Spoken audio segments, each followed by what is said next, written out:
Stand by to launch FanStream Sports. 3, 2, 1. Let's start. Hello, sports fans. Welcome to FanStream Sports. Nothing but pure sports. This is the JP Show. JP, it is so good to hear you back on the air. Stand by. Now, here's JP. Oh, it's a beautiful new day in Tampa Bay. Oh, yes, it is. We have new ownership for the Tampa Bay Rays. We got to meet these wonderful gentlemen yesterday. Yes, absolutely. A standing ovation, please. And a lot of news was broken. Ken Hagan from the Hillsborough County Commission, who's been the point man on bringing baseball or keeping baseball in Tampa Bay and possibly bringing them to Tampa, will join us in just moments. Just quickly to set up the show today, we'll have Ken Hagan. Orestes Estrada joined me yesterday for a special edition of the O Show. So he and I kicked it around a little bit on the press conference. We'll play a little bit of that, get his expert opinion, longtime Rays broadcaster and Major League Baseball player. And we'll talk a little Bolts. The final roster is in, and it's bigger, badder, and better. I can't wait to. It needed to be. Yeah, it needed to be. We got the boys we needed. And an interesting question we will mull around today. There is a faith movement going on, a very Christian faith movement going on with the Buccaneers. And if you haven't noticed it, a lot of guys are talking about it. And we're going to ask the question, how does this benefit the Buccaneers? How does it help them win? And we've seen a couple of Ohio State last year. We're seeing something happen with a revival on the Pitt campus this year. It's a very interesting topic, and I hope you guys will comment on it and when we hear some of the interviews that we got planned for you. But first and foremost, let's bring him in. The man who has been leading the charge for baseball and keeping it at Tampa Bay and possibly even a stadium in Tampa, the great Ken Hagan, Hillsborough County Commissioner, joining us on the phone. Good morning, Ken. How are you? I'm doing outstanding, brother. How are you? Oh, I haven't slept a lot, to be quite honest with you. I got a lot of it's like Christmas, sugar plums dancing in my head, right? There's so many things that were said yesterday and news was broken. And more than anything, just to see these gentlemen we've been talking about for so long. I know, you know them. The rest of us kind of not a little bit, but just your overall thoughts on what you heard and saw yesterday at the press conference at Steinbrenner. Extremely encouraged. I don't see how you could feel any other way. They have already demonstrated a distinctly different approach and mindset from the previous owner. And it is so refreshing to see them come out here with transparency, with a sense of urgency. It is aggressive. It is ambitious. And it's just really refreshing. And I'm ready to get to work. We're going to be meeting with him here within the next couple of days. And I'm just excited and encouraged. And like you said, it's a beautiful new day, a new era in Rays baseball. It's interesting. First thing you said was it's incredible that people could feel any other way than positive. Well, if you've read the Times and heard some other people talk in the media, I don't know why people are negative. I don't get it. There's a lot of these guys don't have any money. They've already spent it on the team, which I think is absolutely ridiculous. They still don't have a stadium. There was light on details. I'm like, what press conference were you watching? Like, what did you expect? The stadium renderings and a shovel brought to the press conference? I mean, what the hell? I heard plenty. I don't understand how anyone could feel that way. I mean, unless you have your own personal agenda or went in there with the narrative already written and you just were trying to find something to back to be consistent with your way of thinking. But the reality is there've always been haters out there that have tried to kill the deal before they even know what they're killing. Yeah. And I've always cautioned everyone, have an open mind. Let's see what's on the table. And then we can have an honest debate and discussion and discuss the details. But to come out and to be negative and to try and kill things before anything's really proposed is just it's asinine, frankly. Yeah, I would agree with that. 2029, that is ambitious, as you mentioned, and there's a sense of urgency, which is definitely something we've never had here.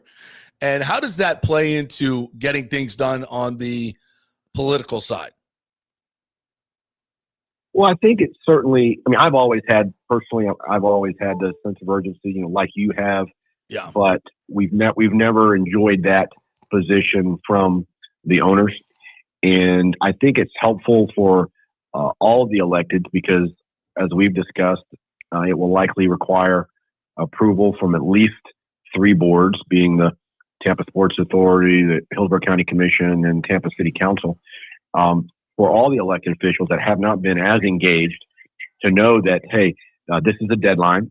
And I learned very long ago is that you identify your deadline and then you work backwards to the deliverable dates and what you need to accomplish in order to meet that timeline. And so I think it's helpful for everyone involved to know that, hey, this is for real now, and we've got to all step up our game. And I've assured this new ownership group for months that we're ready, that we've been doing everything that we can behind the scenes to be prepared for when this day comes, and that day's come. And we'll be sitting down again in the next day or two and really start to have a serious conversation. Look, Ken, we've talked about this for a long time, it possibly coming over to Tampa Bay. Even when there was a deal in St. Pete, I said, yeah, I don't think it's going to happen because I heard Stu say he was going to pay $700 million plus cost overruns, and I said that ain't happening. That's never happening. And so we dodged the bullet there. Now the question is, how you've said on this show before you were extremely confident they can get the job done. After the press conference yesterday, where are you at now?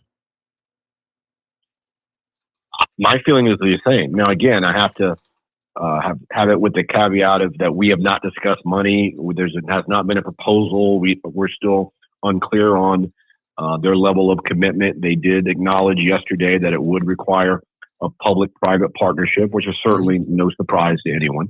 But standing here today, I feel confident that as long as they're literally in the ballpark with what their ask is and what they need, that we'll have the capacity. Again, it'll have to be extremely creatively financed for us to get to where we need to be. It's not going to be all upfront money like St. Pete offered the previous owners on the last deal. But I think that we'll be able to get there, but it will require us to be creative in our modeling. They mentioned the Atlanta template of the battery, and maybe you could explain how that was kind of financed. It was a true public-private partnership with CRAs, et cetera. I know we've talked about this before, but maybe if you can update folks on financing options. I talked to the mayor yesterday, and she was, I thought she was as positive and aggressive as I've ever heard her in terms of her tone of financing this. And I asked her quite specifically, I said, there's always been a narrative out there that Hillsborough and Tampa, quote, doesn't have any money. And she said, that's not true. That's not true. We've offered money before and we have money. So just in terms of refreshing people where the money is, the sources, et cetera, let folks know what's possible. Well, a couple of things. What's critically important, and it's for the county and the city to be on the same page, to be one team. And I'm extremely proud of Mayor Castor and her chief of staff, John Bennett, and their team. We work hand in hand, and that's extremely important. There have been other cities, Miami for one, and others that have fought between the jurisdictions while trying to negotiate with a professional team. And so that's one thing that I ensured is that we reestablished our group, our team, if you will, which again is essentially myself at the county, Mayor Castor, Eric Hart, CEO of the Sports Authority. We've got Bonnie Wise, County Administrator, and John Bennett, Chief of Staff for the city. And we met several months ago and just rehashed everything and made sure that we're all on the same team. We have the same goal. And Mayor Castor and the city, they're as committed as we are. Secondly, as you've discussed for years, the Braves and the Battery is the perfect model to emulate. And you've been there, I've been there, and the things that they've done as far as more than tripling their tax base and the additional revenue streams generated from the ancillary development is has been overwhelmingly successful. It's the perfect paradigm to model. And they mentioned the Braves and Batteries several times yesterday at the press conference. They've been there. They've visited with their organization, and they know how it works. And what's encouraging is while this 2029 is certainly an aggressive timeline, it's doable because the Braves did it. Yep. Their CEO shared with me that deal was brokered in 3 months, and 2.5 years later, they were playing ball. Yep. So it can work. It requires all parties to work expeditiously to reach an agreement. So it can work. But again, our model will be based on, in all likelihood, coming up with, you can call it entertainment district, CDD, a different, essentially a user fee model that things are taxed, or fee is placed on every beer, hot dog, shirt that's bought within that district. And so when you have a development the size of what they want to accomplish, it goes beyond the ballpark. It goes into the bars, the restaurants, everything around it. Also similar to Globe Life, where the Rangers play. They have Texas Live, and I was there when the Rays were in the World Series, and we were at one of the restaurants. We leave, you get your bill, you notice there's an extra 2% or 3% placed on there that helps to finance the ballpark. It's certainly not going to be enough to cover the entire portion, but it's a significant amount. And from my experience, most folks, irrespective of their political leanings, have no problem with user fees, because if you don't want to pay it, then you don't have to go. Right. And it's as simple as that. And most folks are amenable to that. So, but it'll be a model based on that of tourist tax dollars, again, that have very limited uses. And one of the uses are for facilities and infrastructure, and then probably or potentially creating some type of district based with the hoteliers that already exist in downtown Tampa. There's a little district there where you stay at one of the hotels, and a percentage of that goes toward that district. So there are things like that that are not based on property taxes or general revenue dollars that we're going to really take a hard look at, because again, we want to do everything we can first and foremost to protect the taxpayers, and I've tried to stress that throughout the years. I think I saw something floated that they were going to ask for $1.1 billion. There was nothing attached to that with any specificity or attribution, which I think is ridiculously wrong. Frankly, to throw that out there. Do you want to comment on that at all, or what? Sure. Short answer is I have no idea where that number came from. We have had zero discussions to that degree or specificity on financing or who's going to put in what or how it's going to be paid for. They may ask for that. They may ask for a lot less. They may ask for a lot more. We have no idea at this point. So again, I think that's just an example of someone, throwing, trying to kill something before they even know what they're trying to kill. Right. Let's wait and see what's proposed, and then let's have an honest dialogue and debate. And if it's a raw deal, then it's a raw deal, and I won't support it. Right. But it's premature to really take that position right now because, frankly, we don't know. And I have not heard a number, so I don't know where that came from. Me neither. I just wanted to address that because it's out there and making the rounds. The other thing I heard was there weren't a lot of details, and I heard, and again, I wasn't expecting them to come. This is the ballpark, especially because they haven't been able to negotiate with any officials per Stu. Now, I don't know why Stu would have put those parameters on it. It just sets us back. It's not a positive thing, but yeah, that's quintessential Stu. But for whatever reason, he said he didn't want them to, and they honored that in terms of doing any official negotiating. But the details I heard was Atlanta, and they said, we're going to follow this model. That's the template. So if you want to know what it's going to look like, look at Atlanta, and it put a roof on the stadium. It's all, and it's going to be bigger because they've said they want a minimum of 100 acres. So to me, that's pretty specific about what they plan to do. Do you see it the same way? 100%. And a couple of things. Two, Mr. Zalewski and their team's credit, they honored Stu's request. Yep. And I don't think it was a mandate or anything they had to do, but they were being respectful of him, being respectful of the process. And they made that very clear to me when I met with them, that this is an introductory type meetings. And so we didn't come anywhere near to discussing, finances or anything of that nature. But no, absolutely. And like I started the show, the transparency that the owner showed as far as we need development to make our financial model work. We need the additional revenue streams in order to be sustainable and successful. That requires land.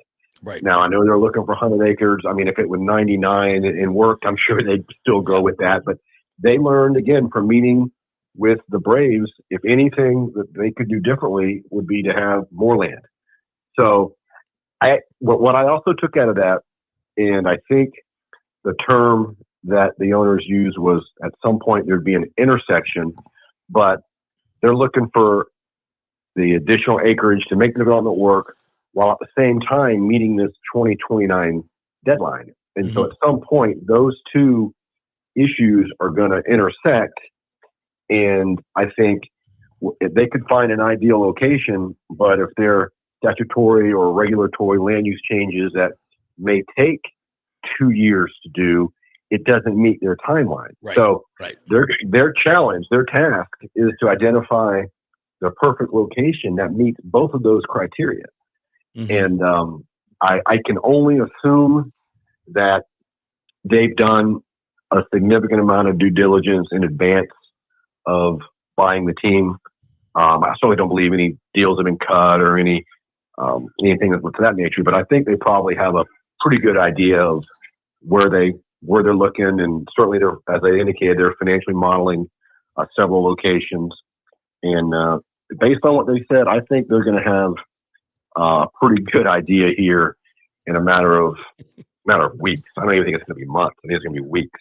Well, given everything I've learned in the past 24 hours, and everything that's in our comments today, it seems like everything points to HCC. I don't know if you want to address that or can address it politically. I don't know, but that's, we thought Ybor would be an ideal spot, and I think still do. Iconically on the water, Ybor Harbor would be amazing.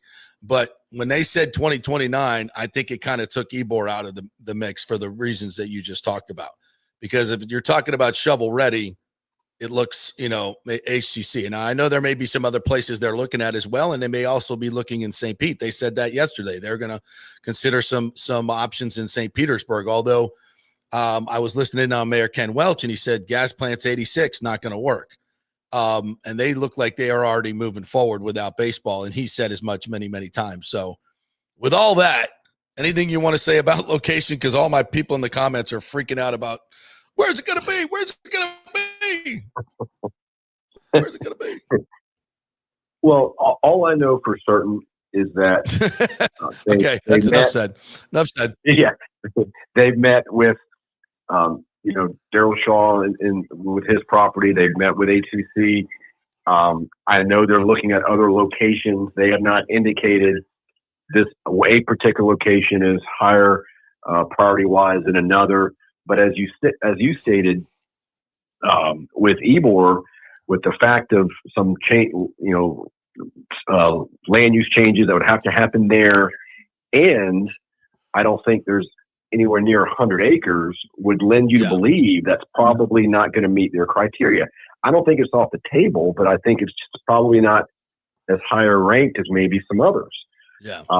So I think HCC again is certainly, it meets that criteria. So it's got to be one of the ones that they're strongly considering. But other than that, they have not shown their hand, if you will, one location over another at this point. Well, I think the way you started, Tim, before I close this, you have any questions for the commissioner?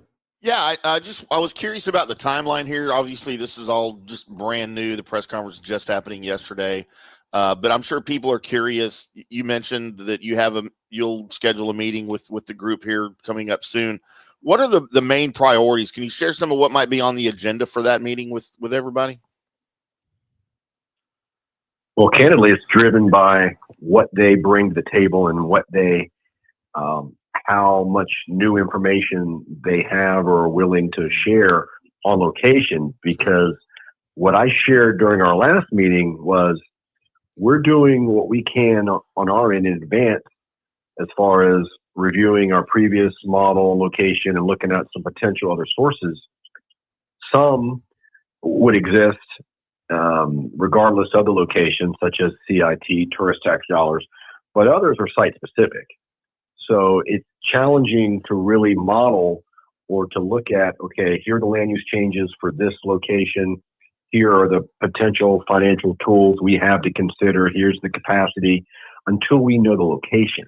Mm-hmm. So I think it would be helpful, and I'm not suggesting it'll happen at the next meeting, but as soon as they can share with us, hey, here's our top two.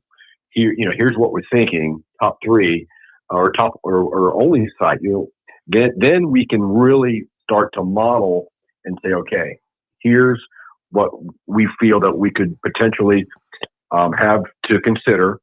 Then when we consider future development and really have the financial guys run their performance on the realistic amount of revenue that can be generated over a period of time, and things like that. But so much of that is dependent on the location. Right. So we're kind of in a listing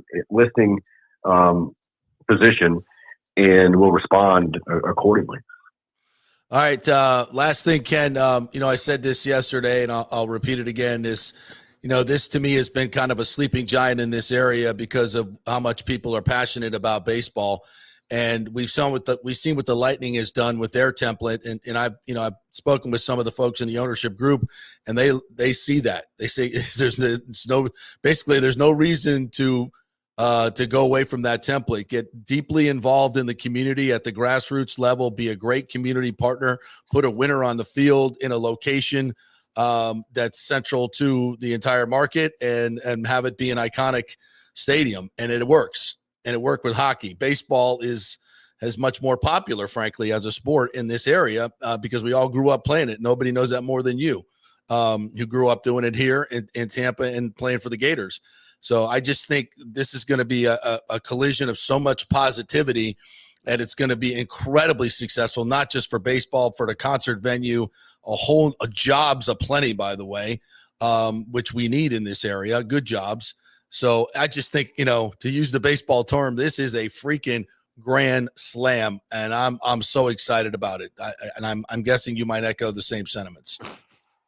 No, I am as well. You just gave me goosebumps right there. I don't think it can be said any better. It has to make sense economically for the community, and they said that yesterday. Yeah, so they acknowledge it will require a public-private partnership. However, there needs to be job creation. It has to make sense economically. It has to be a good deal for the community, and they recognize that. So everything they said was refreshing. Again, using the Lightning model, the Jeff Vinik model. I remember years ago when I visited Todd Lewicki when he left the Lightning and he was working for Roger Goodell in the NFL. I visited him in New York and I asked him, are there many owners in the NFL like Jeff Vinik? And he said, I don't think there's any owner in all of sports like Jeff Vinik. So that's a straight up answer from Todd Lewicki, who had worked in pretty much every professional league there is. Yeah. And is well respected in the sports entertainment industry.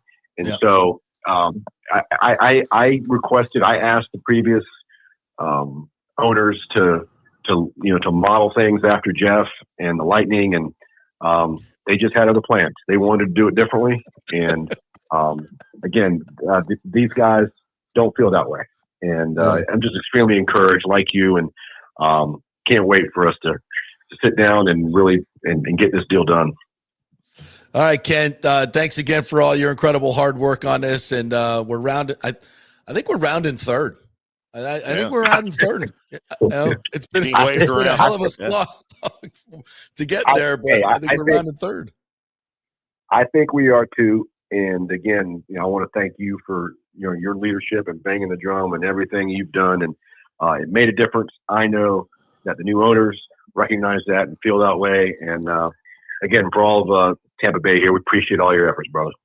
Thank you. Right back at you. Appreciate it, Ken. Thanks, buddy. See you soon. Okay, man. All right. Yeah, Wow. man, I'm around in third, man. We're around in third. We're being waved around. Just don't trip. Don't trip over the base. Don't trip, baby. We don't want to do a Brett Phillips. Oh, But there probably will be a little bit of that, Randy Rosarena is going to fall down on his way home. The catcher's going to lose the ball, and he's going to scramble for it, and then we're going to dive into home. That's probably the best way to describe what's going to happen over the next 6 months. It's not going to be pretty. It's not going to be easy. There's going to be a lot of consternation. But again, I think what Ken said at the very beginning is the key to this. This group is different than the last group. Yeah. Transparency, money, integrity, all these things that are needed to get a deal done like this. And mindset, urgency, all those things are things that Stu's never had. And to his point about, he asked the group to be more like Jeff Vinnick, and they just had other plans. I always go back to this great story when I was sitting with Matt Silverman many, many years ago. And, he was concerned about some of the things I was saying about the owner. And like, you shouldn't call him a liar. I'm like, well, tell him to stop lying. And I said, much like Ken, this is why I'm recalling the story, much like Ken said, why don't you be more like Jeff Vinnick? And I said the same exact thing. I said, look what the Lightning are. Look what Mr. Vinnick is doing. This was just after Vinnick got there. He's giving away $50,000. They're sending these players out into the schools with hockey sticks, and everybody's getting on there. They're getting into the grassroots. They're putting their own money into the stadium, which, to be fair, the Rays did as well. But because they didn't have to spend money on any other part of the stadium or payroll. But and I said, look at it, he's spent $50,000 every single game. And Matt said, well, we'll see how long that lasts. Well, 13 years and $50 million later, it's still going on. And so are the sellouts. And so are the championships and being a contender. So, yeah, how long did it last? A long time, because it works. When you're not just trying to grub money for yourself and pull all the money off the table for yourself, and you're not being selfish, and when you're being a good community partner, people recognize that and they rally around it. And just like Tony Dungy, his first meeting with the Buccaneers, and told his players, we're going to win the community first. And they were all like, the hell's he talking about? You got to do that, because you got to have the support of the fans, which brings the money, which brings the payrolls, which brings all positive stuff within the organization that they're able to do for the players, get players, make it a place where the players want to come. I mean, that was one of the big things about the Lightning's success. Everybody wanted Steven Stamkos. The Toronto Maple Leafs threw $5 million more a year at him. He didn't want to leave because of the organization that was built here by Jeffrey Vinnick. And that's, it's a simplistic way of putting it, but that stuff matters. And the Bucs have done the same thing. Mike Evans, Baker Mayfield, all these guys taking less money to stay here because they're part of something bigger. And they understand their ownership is not just about, money, about just money grubbing everything, which is what this previous regime was pretty much all about. They would do other things because maybe they were supposed to, or to make it look good in the community, but never committed to making a true difference. And that's what these guys are committed to do. I know who they are. I've told you this for a long, long time. I went back and looked at the video we put out in February when we broke this story, and we were saying they're looking at the Tampa side. It's a well-funded group, handpicked by Major League Baseball.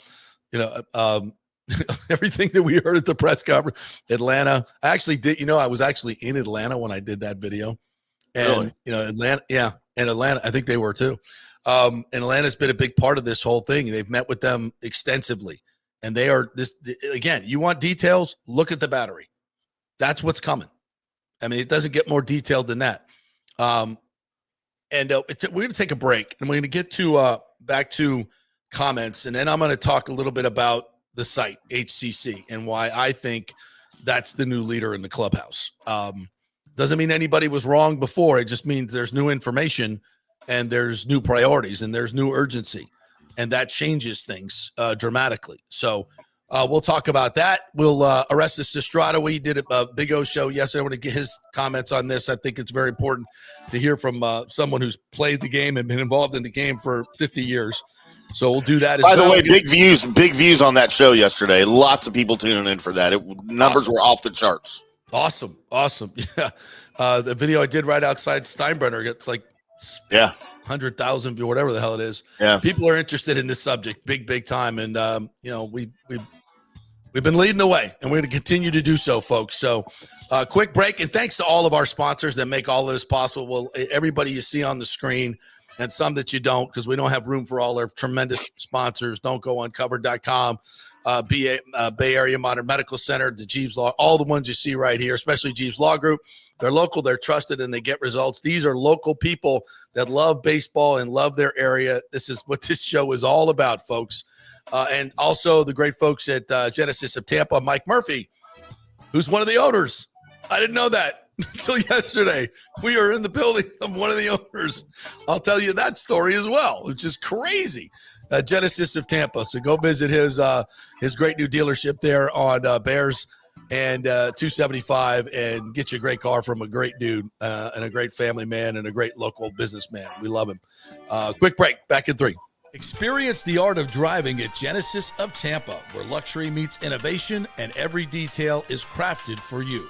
From the bold G70 to the refined GV80, Genesis delivers power, elegance, and technology years ahead of its time. Book service online, and our Genesis Experience Advisors will pick you up and drop off your vehicle. If available, you can enjoy a courtesy car while yours gets a complimentary interior vacuum plus a generous offer for your trade. Every new Genesis comes with the Miracle Advantage Plan, 10 years or 250,000 miles of powertrain warranty and 4 years of complimentary maintenance. Visit us at 801 East Bears Avenue or online at genesisoftampa.com. Genesis of Tampa, luxury redefined. Italiano Insurance would like to congratulate the Bucs on their 50th anniversary season. And you know what? We've been here for every season and then some, over 60 years in business. We've seen some smart coaches with great game plans, but if you don't have flood insurance or business insurance, that's a terrible game plan. That could ruin you financially. You don't want to take that L. So call 813-877-7799 and let their friendly agents quarterback your insurance and save you big money. Italiano also sponsors our FSU report every week. So go Noles. 813-877-7799 or go to italianoinsurance.com. JP here for Riveters, our new official sports bar and grill of the JP Peterson Show. And just like our show, no BS, no corporate chain feel, just amazing, authentic folks serving great comfort food in a casual atmosphere at unheard of prices. Riveters is located just south of Raymond James and Steinbrenner Field on Dale Mabry, walking distance to the park, so free parking, great place for pregame and postgame. Let's talk about fresh food. Nothing is frozen. Burgers, wings, prime rib, roasted fresh daily, never frozen. That makes a huge difference. The mahi, the salmon, also super fresh. All our sauces are original recipes made in-house. Our Warhawk chili and fully loaded potato soup is made fresh in-house. It's the best food anywhere, served by people who actually care. Riveters on Dale Mabry, just north of 275, just south of where the Bucs and Rays play. We'll see you there. Are you looking to renovate your home, rebuild after the hurricanes, or build your dream home from scratch? Well, let me tell you about my friend Jason Fawcett and On-Site Construction. They have over 1,450 satisfied clients, 25 years of experience, over 500 designs, and a talented team of over 40 construction professionals. They believe building something exceptional begins by truly focusing on all the details, even the smallest ones. We understand that construction can be a daunting process, and we're here to make it as smooth and stress-free as possible. Quality is non-negotiable at On-Site Construction. We use the finest materials, employ the most skilled tradespeople, and adhere to the highest industry standards to deliver a product we're proud of and that you're going to love. Our project management is meticulous with a focus on completing projects on time and on budget. Your happiness is our primary driver. So give us a call at 813-579-5789 or check out our incredible website at onsiteconstructionfl.com. Are you having legal issues with a business partner or other legal business issues? The attorneys at Walters, Levine, and DeGrave can help. Call 800-616-0384 for a free consultation. At Walters, Levine, and DeGrave, we've redefined what a law firm can be with top-tier attorneys, personal service, and 26 years of success. From business law to civil litigation, we deliver smart, client-focused solutions. Walters, Levine, and DeGrave recently won a $6.4 million jury verdict from a large real estate developer, and they can win for you too. Walters, Levine, and DeGrave. Let's solve it together. Not attorney spokesman. For a free consultation, call 800-616-0384 or go to walterslevine.com. Offices Tampa, Sarasota. Let's go. Right now, back to the show on FanStream Sports. All right, welcome back to the JP Peterson Show. Brought to you by the great folks at Riveters. Bucs brunch coming up on Sunday. Even though they moved the game to 4 o'clock, they're still going to have Bucs brunch over there. So head on over to Riveters. Open at 9 o'clock. All the great food, drink specials, tons of them over there. Their food is so freaking good. I've had so many comments come in. Went over there, had the prime rib sandwich. It's just fantastic. I love getting all those comments and seeing stuff on social media. We love it over there. You will too. So Bucs brunch, and we're having a big Halloween party as well that I might get to MC. They asked me to DJ. I said, yeah, I'm not a big ones and twos guys, but I can give you a playlist. Wait, just bring your record player and go Yeah. and start, dancing and doing the your hands in the air like you just don't care. I don't understand what DJs do. I've never understood that at all, to be honest. I don't either. Like you plug in your iPod and you go and you just stand there and you get paid like thousands of dollars. Act like you're yeah. Actually, I was watching one last time I was standing behind a DJ. He was actually doing something. What was he doing? He had 4 or 5 different tracks on his computer, and he'd mix them, and he'd mix the tracks on the computer at the same time. He was really good at it. And I'm like, oh, he's actually doing something. Yeah, that was of course, at Belmont at my daughter's graduation party, which is the premier music school in America. In case you don't know, and he was one of the musical engineers.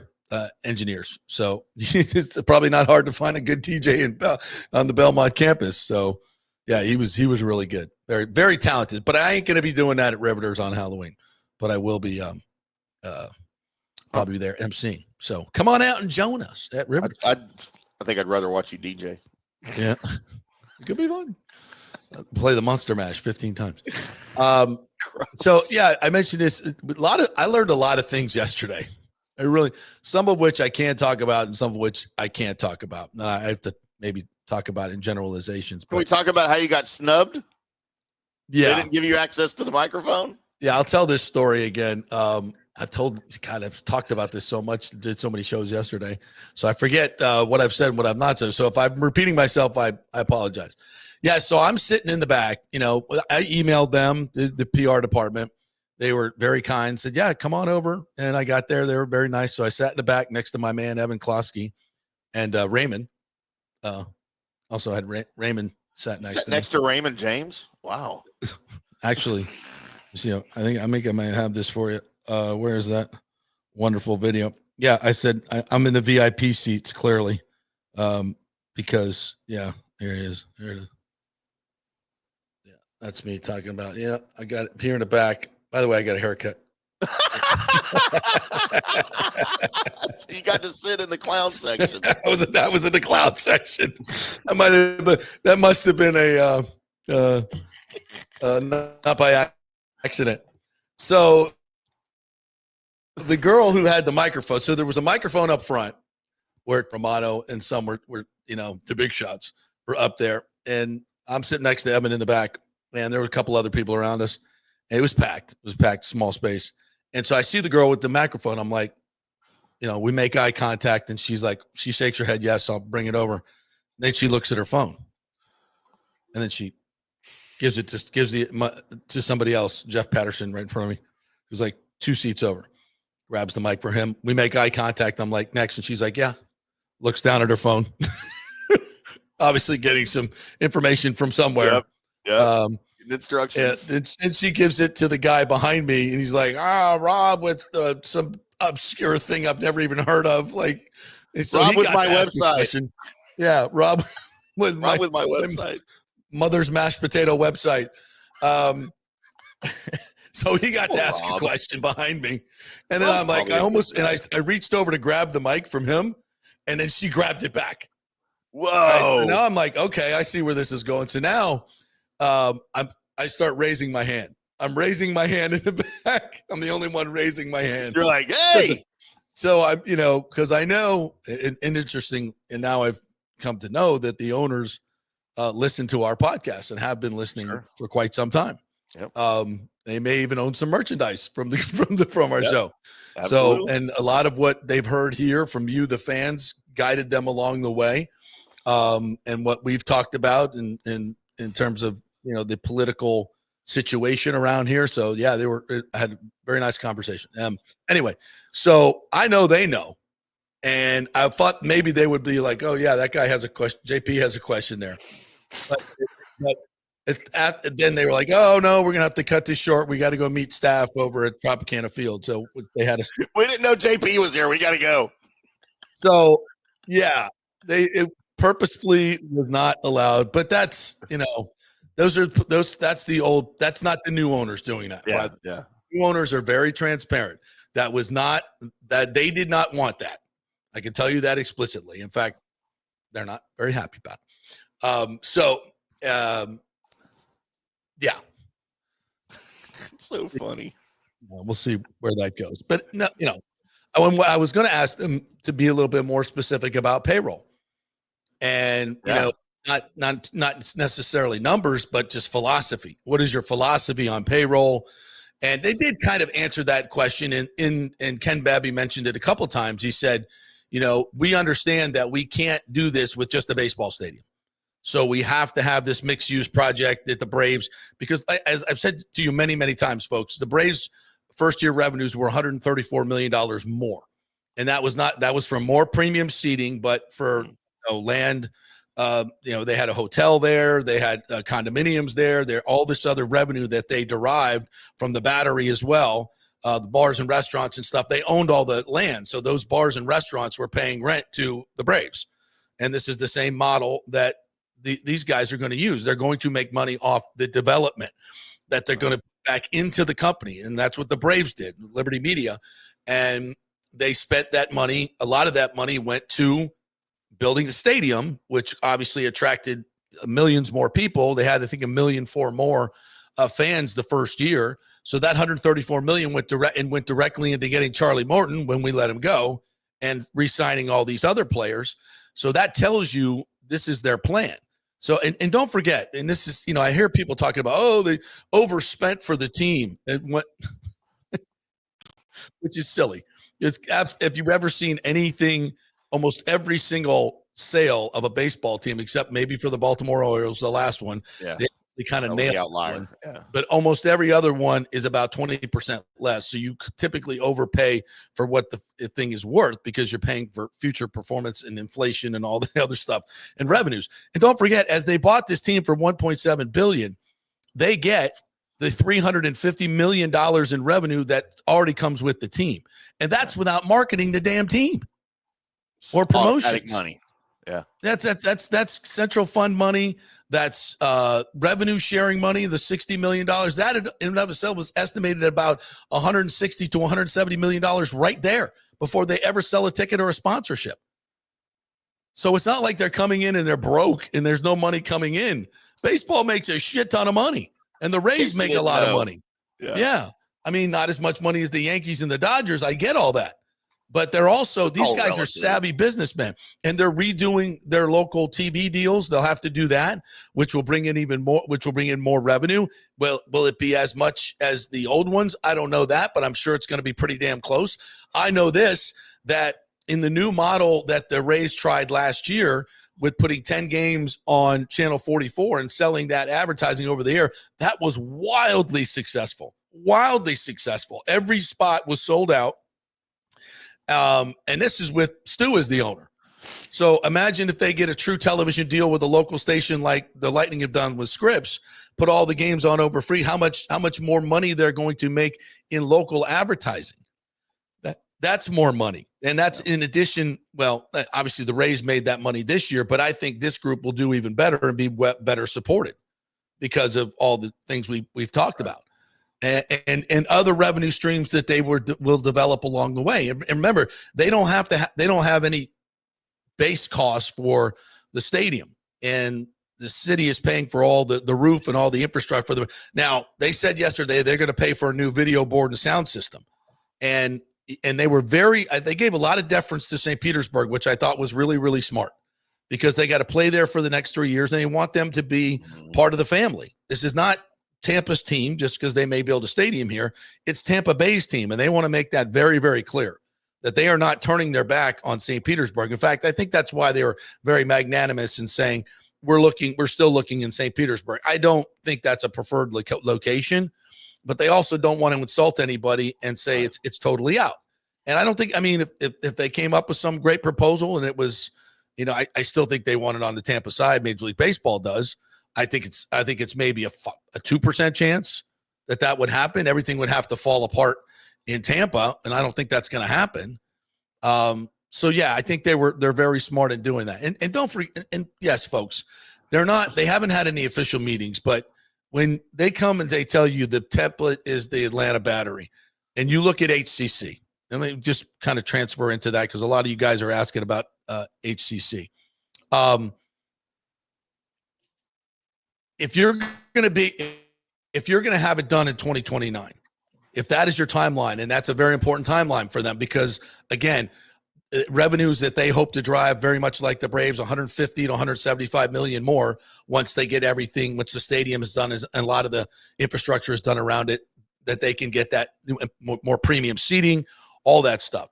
So they need that revenue as a part of their projections going forward. Now, if they don't make it, are they going belly up? No.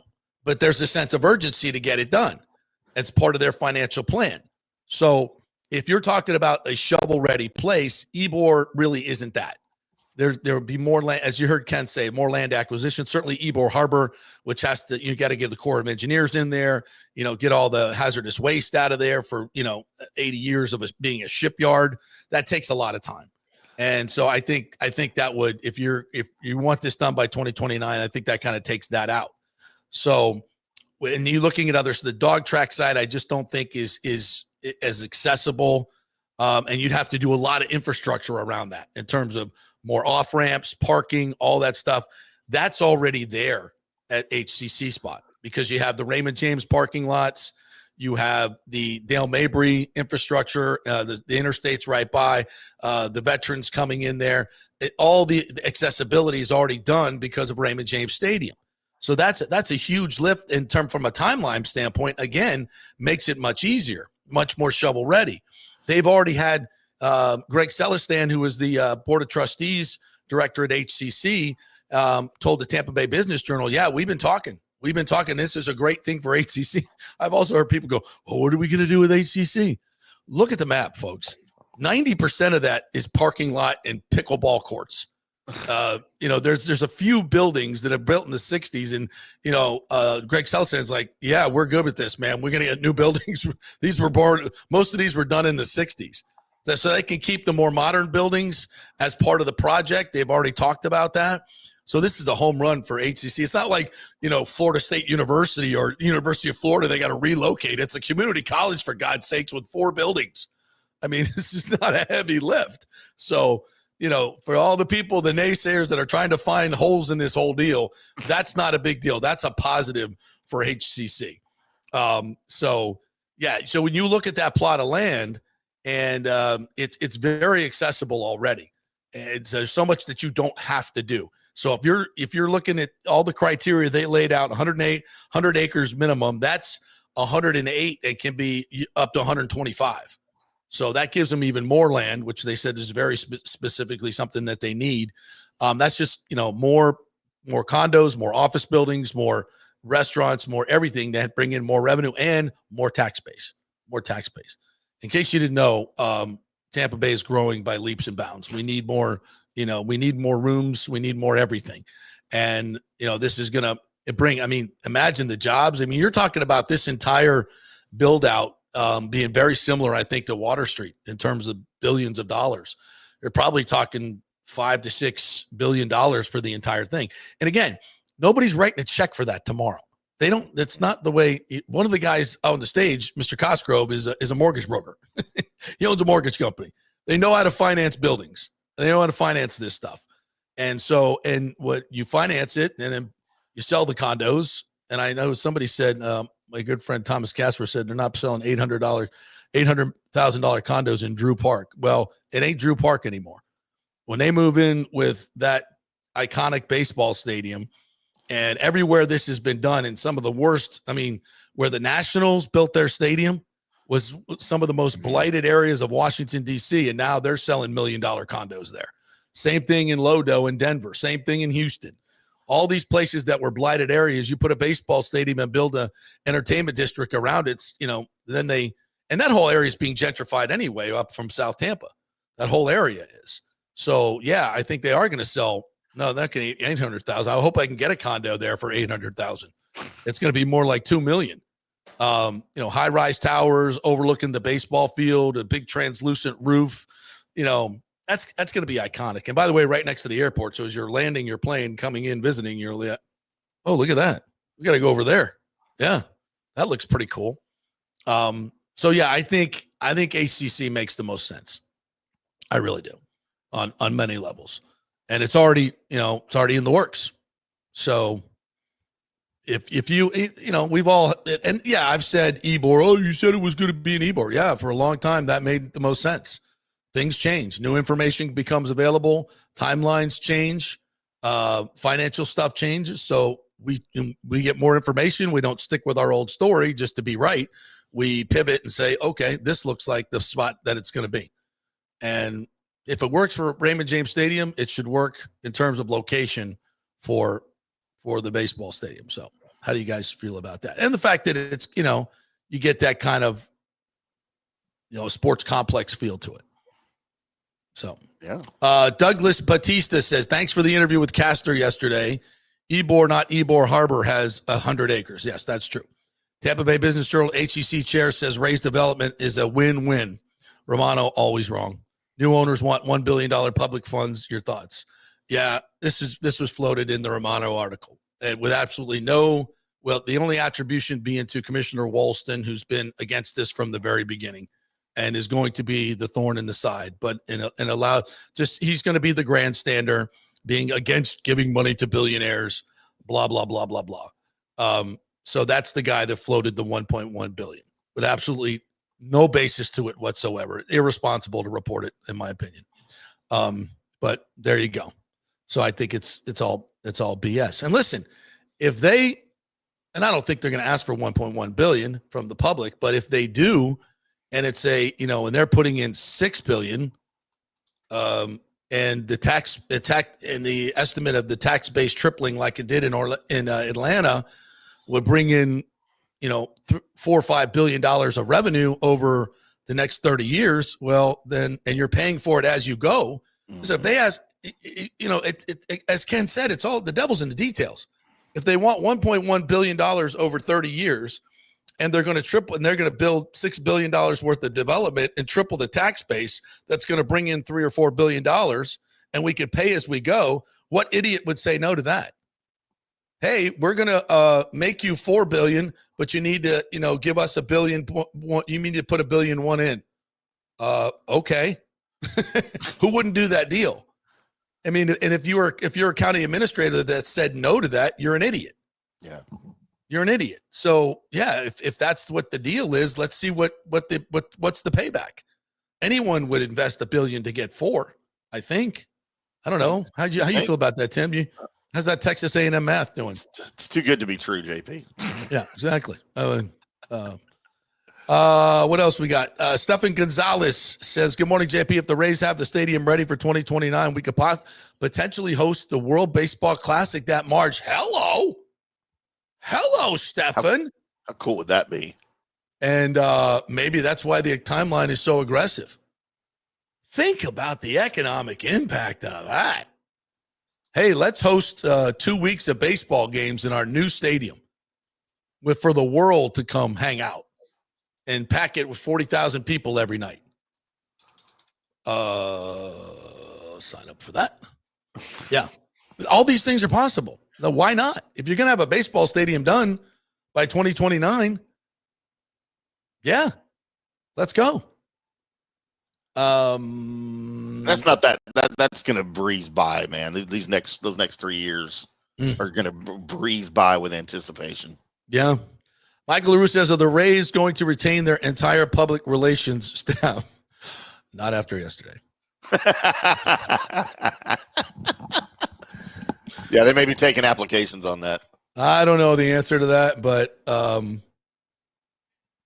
maybe I do. Daniel Rivera says, I have to believe also those stadium talks and location talks are more advanced than what they're leading on. Yes, 100%. Listen, and there's, even though Stu said you can't negotiate with these people, whatever. Yeah, of course. Do they have renderings of the stadium of what they want to build? Yes, of course they do. Do they have an idea what it's going to cost? The build out's going to cost? Yeah. Yeah. I mean, these are serious businessmen who have hugely successful companies and very deep pockets. And the list of investors and partners is incredible, including our good friend Mike Murphy from the Murphy Auto Group here, who through this entire thing, rat bastard that he is, never, ever let on that he was part of this deal. Never said a peep to me. Not a peep. Got bigger things to worry about, JP. I know, but it's like, and I, of course, I take no, I think it's funny. And when I saw him yesterday, I said, I saw a name on that list that's very similar to your name as he's wearing a Rays jersey. I'm like, come on, man. And he's like, I couldn't say anything. I couldn't say a word. I'm like, God bless you, brother. He kept a lot of it quiet, as did I. Yeah, because you said you knew some names that were on that, and you didn't divulge. No, and rightfully so. This is, listen, this is a team effort. It's a team effort, and I obviously got a lot of background information that I shared with you guys. That's how we broke the story. And but I said I won't use your names. And they were very specific about what they want, they could or would put out. Now, I got the story and then confirmed it with people. That's how that worked. Yeah. So, it came to fruition, and it was important that it was done that way. So, I think we handled it the right way. Yeah. Michael LaRue says Stu is a smart businessman, but thank goodness he didn't build that 2018 Ybor Stadium. That decision turned out to be fatal for him. Now we finally have great owners. I partially agree with that, Michael, but I think if he'd have built that stadium, he would have sold. He would have sold after he built the stadium because the value of the team would have gone up, and I think he would have got out and taken his money and gone. So, because can you imagine him sitting in that new stadium and it's, making a lot more revenue and then keeping his payroll? So he would have got, that wouldn't have worked out. So, yeah. What else we got here? Nathan Elliott, good morning to you, my friend. Bucs fan says, not freaking out about the Rays Stadium location. I just do not want it next to RJS. Why not? Why not, Nathan? Oh, I know why. It's his tailgate location. Yeah. Can't take away his tailgate location. Nathan, we'll find another spot for you. Maybe closer to the stadium. So don't be so selfish. There'll be plenty of parking for the Bucs. That's not going to be a problem. Mario Christian said, I hope that is some kind of translucent roof. Yeah, I think that's where everything's going now. I don't know that for a fact, but that's what everybody's building now. So I'm not sure why you wouldn't do that. Translucent. The Vikings U.S. Bank is translucent. Yeah, it's a cool look. Thomas Casper says Ybor has well over 100 acres counting 8th Avenue properties. Yeah, the mayor told me that yesterday. They have 100 acres there, and I guess it's still a possibility. It is still a possibility. But again, there's a lot more questions to it. Now, if those questions get answered satisfactorily, then yeah, it could be there. Absolutely. I'm not saying it's definitely going to be HCC, but I'm just giving you all the information that I have that tells me that. Now, there's something that I was asked not to say the names of the people, but some very learned people in real estate in the Ybor downtown area told me that it's not going there. Their information is, and they would know because they own a lot of that land. So they would have to be selling parts of that land to get that done. And they said it's not happening. So, now that could change. But I think that's a pretty clear indication. So, that along with all these other bits and pieces that we're getting, and interesting that the press conference was held at Steinbrenner. Now, I know obviously you couldn't do the Trop, but the Rays have offices in St. Pete. There's a lot of ballrooms and great hotels you could have done it in.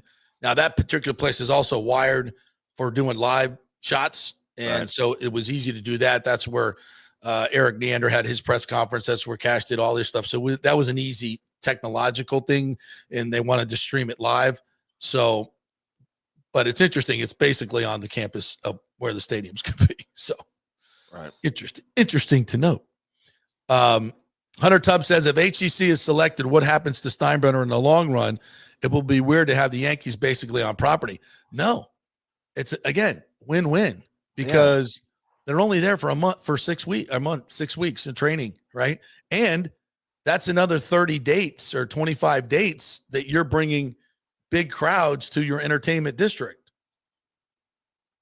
That's just another plus. Right? How is that a bad thing? Yeah, it's not a bad thing. And for certain events, if the big stadium's booked, you could do other events over there at Steinbrenner. So, yeah, I think that's a plus. John Rohrbaugh, he's new in here. Welcome, my friend. Said, no way Manfred would have facilitated the team sale to this group without the city of Tampa, Hillsborough County being the only option outside of relocation. If I'm following this correctly. It's not the only option. I still believe, and Ken Hagan believes that if Tampa F's it us, they're going to Orlando. Because they do not want it in St. Pete. It's a failed location. Simple as that. I mean, they'll go to Orlando before they build in St. Pete, right? I agree. Yeah. I agree. And again, this is nothing to disparage the people of St. Pete at all. It's just business. It's just business. It's too small of an area in terms of population. It just doesn't work. It's no different than McDonald's. A guy wanting to start a McDonald's franchise and he's looking for a place to build. Is he going to build it in a place that doesn't have any people, or is he going to build it in a population center? Yeah, they're going to do exhaustive population and traffic pattern studies to know exactly where to put it.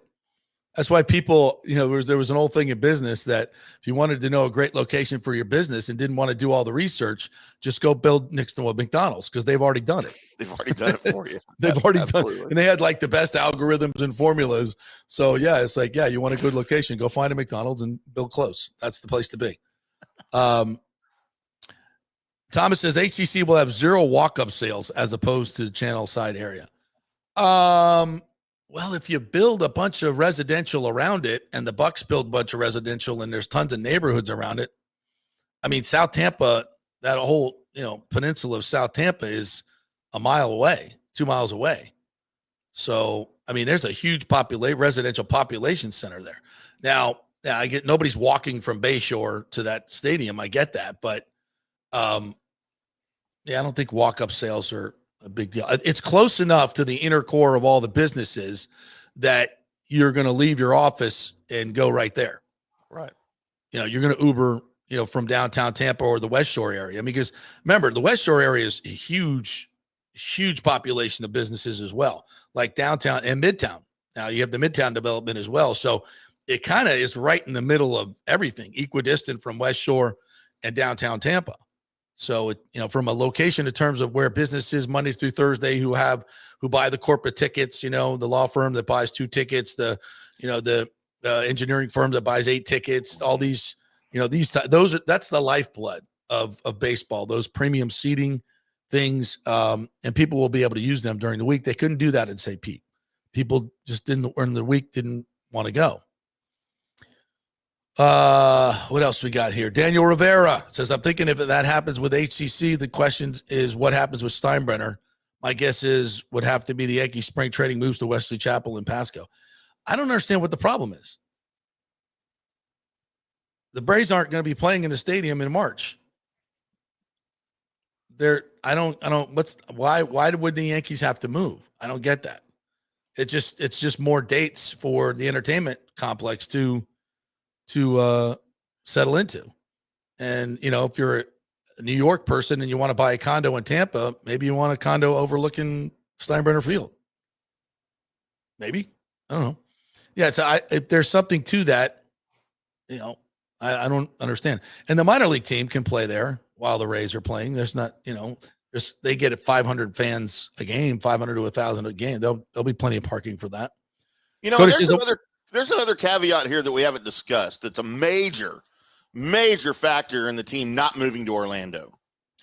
It's because the UFL is putting a new franchise in Orlando, and Major League Baseball does not want to compete with the new Orlando UFL franchise. Yeah, I don't think that's a thing. Oh, you don't think that's a thing? Oh, sorry. It's like people in Tampa getting upset that the Mariners and the Bucs were playing, adjacent to each other, and the parking was going to be hell. I'm like, what do you care? Yeah, are you going? Like, why do you? I didn't understand. We talked about that on Friday. Oh my God! When you were gone. Yeah, it was like, what are you going to the game? Like, why is this a big deal? I don't understand. Or you think the Bucs are going to get stuck in traffic? Or is that the problem? They're going to miss the game. Like at the forfeit because there is some of the stuff you guys worry about. And somebody told me they're like, oh well, what happens? Why they're going to build it right next to Ray J?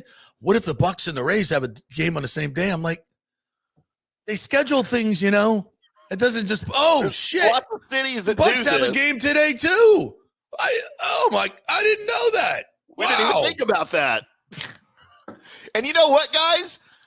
NFL teams and MLB teams used to share stadiums. That's right. Oh my God. How are they going to schedule those games? Oh my God. Some of the stuff you people worry about. People are like, oh, what about HCC? What about those students? I'm like, oh my Lord. Yeah, let's go ahead and shelve this $6.5 billion thing we got going here because HCC. Am I still on? Yeah. I don't know what you just did. Something popped up. Your browser has lost connection to your camera. Oh, just click the camera thing at the bottom. The camera thing at the bottom. At the very bottom. It should be red. There we go. Hello. Does it keep doing it? It keeps doing it. Yeah. I'll just put you on right there. All right, let's take a break. I'm going to take a break anyway. Take a break. We'll come back and we'll do a little Bucs talk. Let's get to that. They have hit the field, so we'll give you an update on injuries this morning. I'll be over there today for interviews as they look ahead to the 49ers in a 4 o'clock game coming up. So quick break. We're brought to you by the great folks at the Gold and Diamond Source. Talk about another great local company, the Gold and Diamond Source. Julie and Steve Weintraub, great local benefactors, big Rays fans, by the way. They're going to love their new seats in the translucent stadium on the HCC. They are going to love their Gold and Diamond. No, they're going to love their suite. I bet they're going to get a suite there at the new stadium. They're going to love it that much. But if you want to go start shopping for the holidays, Gold and Diamond Source, that's where you need to go. Start early, always the best selection. Always got the Diamond Savings Account. So if you're going to pop the question, you can 5 or 6 years when your love grows and so does your money. You can pop back in, get full value for that diamond you bought back when you were broke and get her something huge. And that's what they love at the Gold and Diamond Source. You will be a customer for life and part of the family. Goldanddiamond.com is the website, 3800 Omerton Road, always online at goldanddiamond.com. The holidays are coming up, and the Gold and Diamond Source wants to be your family jeweler. Discover the ultimate jewelry superstore with the largest selection of diamonds, engagement rings, and fine jewelry all under one roof. Don't wait any longer to find that one-of-a-kind perfect engagement ring for that special someone in your life. And as your relationship grows, so can your diamond with the Golden Diamond Source. Trade up at any time. You get 100% of its value when you come back to trade up. And why don't you get a head start on your holiday shopping? With the Golden Diamond Source's unbeatable low pricing and financing options, you can get 5 years, 0%, and make this holiday season truly memorable. The Golden Diamond Source takes pride in offering only natural diamonds formed over billions of years by the Earth's incredible forces. If it's real love, get a real diamond. Shop online anytime at goldendiamond.com or stop by their showroom and tell them JP sent you at 3800 Almaton Road, always online at goldendiamond.com. Welcome to Kingmakers, home of the JP Peterson Show studio and Tampa's premier business networking and social club for members only. By day, it's an exclusive, vibrant co-working space with a stylish conference room, focus rooms, a full production studio, and an in-house marketing team. And by night, Kingmakers transforms into a sports-centric social hub with a full sports bar, golf simulator, and exclusive events. For young entrepreneurs and seasoned professionals, it's the perfect place to work hard, play hard, and make big moves in Midtown Tampa. Close the deal, celebrate the win. Only at Kingmakers. Become a member today at kingmakerstampa.com. Your business, your club. JP here for the Jeeves Law Group and my man Scott Jeeves, who lives right here and has long been a highly respected member of our community. He's a proud sponsor of the Tampa Riverwalk. Jeeves Law Group is also a proud sponsor of our Grand Central District in St. Pete and has neighborhood events throughout the year. He has an office on Central Avenue in St. Pete and one on South Howard in Tampa. You can't get more local than that. So when you need an attorney, you're going to hire some huge firm that advertises all over the state or the one that supports your favorite sports show. It's the Jeeves Law Group. We're local, we're trusted, and we get results. For personal injury and personal attention, call us for a free case evaluation. That's 8889-JEEVES. That's 8889-JEEVES. With this record heat in Tampa Bay, you better have your AC unit running at peak efficiency. Third Generation Plumbing installs the best American standard AC units. Our split systems offer the highest efficiency available while reducing energy bills and maximizing comfort. That's why Third Generation Plumbing trusts American standard air conditioning, built to last, made to perform. Whether it's a new install or an emergency repair, our family-owned team brings 3 generations of trusted service to your home, now with the unmatched reliability of American standard. Plumbing or cooling, we've got Tampa covered. Call Third Generation Plumbing today, 813-961-8024, or go to thirdgenerationplumbing.com. And we also do AC.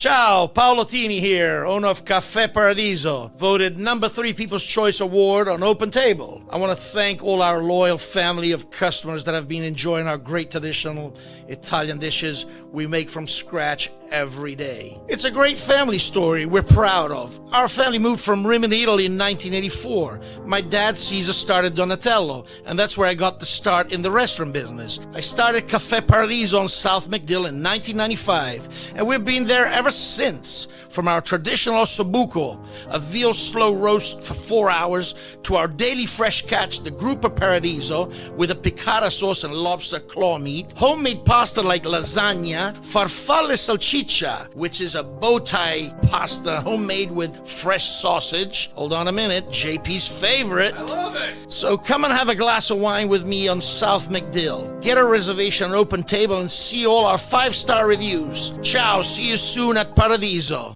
Let's go. Right now, back to the show on FanStream Sports. Welcome back to the JP Peterson Show as they're coming to you live from the Kingmaker studio. Look at this beautiful studio. I have a special guest in the chair right next to me. Backpack from Dora. All right, Dora. From the great Dora Backpack is joining us. Backpack.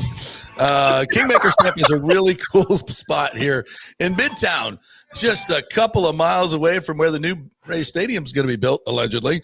It's a great location. So if you're an entrepreneur looking for some office space or an office workspace, we've got private offices here. We've got a sports bar and a general office area out there, shared workplace, which is really, really cool. We've got a golf simulator here and all kinds of cool things at Kingmakers Tampa. So you can work here, You can play here. It's a fantastic spot, and it's a private club. So kingmakerstampa.com is where you go. We had some folks just yesterday taking a tour, and they came in here and saw the show going on. It's kind of cool. You can use this production studio as well. We have green screens here to do a lot of different things. So if you're looking for something like that, you entrepreneurs, Kingmakers Tampa is the way to go. Great place to network here. And it's owned by one of the new Rays owners, Mike and Murphy. If you pay a little bit extra, this is where it's all happening. So if you want to, never mind. I'm not even going there. Where's this going? If you pay a little extra, JP will co-host the show with you topless. It's not gonna happen. You don't want to see that. You don't want to see these big old. You don't want to. Yeah, Kingmakers Tampa, really, really cool place to hang out. All right, I was going to check on see if we got any new updates on injuries here today from the great eyes at the Pewter Report or Greg Auman, who are out there each and every day at practice because it started at 10:45 this morning. So, and then we get to go talk to the player. So maybe they're not. No, I don't see anything yet. Yeah, I didn't see anything. Greg Auman, nope. 5 minutes ago, Greg Auman did tweet this. I did not see Godwin, but that isn't always significant early because this in a walkthrough practice, Bowles had said Monday he was just sore in his second game back from being absent. So he also reported 6 minutes ago, Greg Auman, great follow on Twitter, Bucs practice squad guard Mike Jordan, who had missed 3 weeks with a knee injury, was with the offensive line today, but not in uniform with a brace on his knee, slowly working his way back. He also said Bucs in a walkthrough today, so hard to read where injured players are at. Dean Morrison, Izzy, and all with the DBs on the sideline during special teams work. No Evans, no Irving at all today. So he also reported this 13 minutes ago. Bucs corner Zion McCollum had his left arm in a sling with what looked like a cast on his forearm and wrist. Was listed with the thumb injury last week. No word on the severity yet. Shiz bang. Wow. Oh, that is not good. That is not good. So now, finally, we get to play a team that's as banged up as we are. The 49ers are they're decimated with injuries. But Mac Jones, who's been filling in for Brock Purdy, has been really, really good.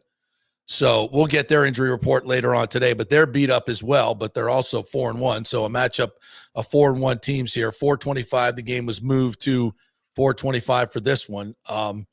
Listen, and we've talked about this all year long, but it is caught wildfire on every major outlet there is that Baker Mayfield is now your leader in the clubhouse for MVP. Bucs have never had a league MVP.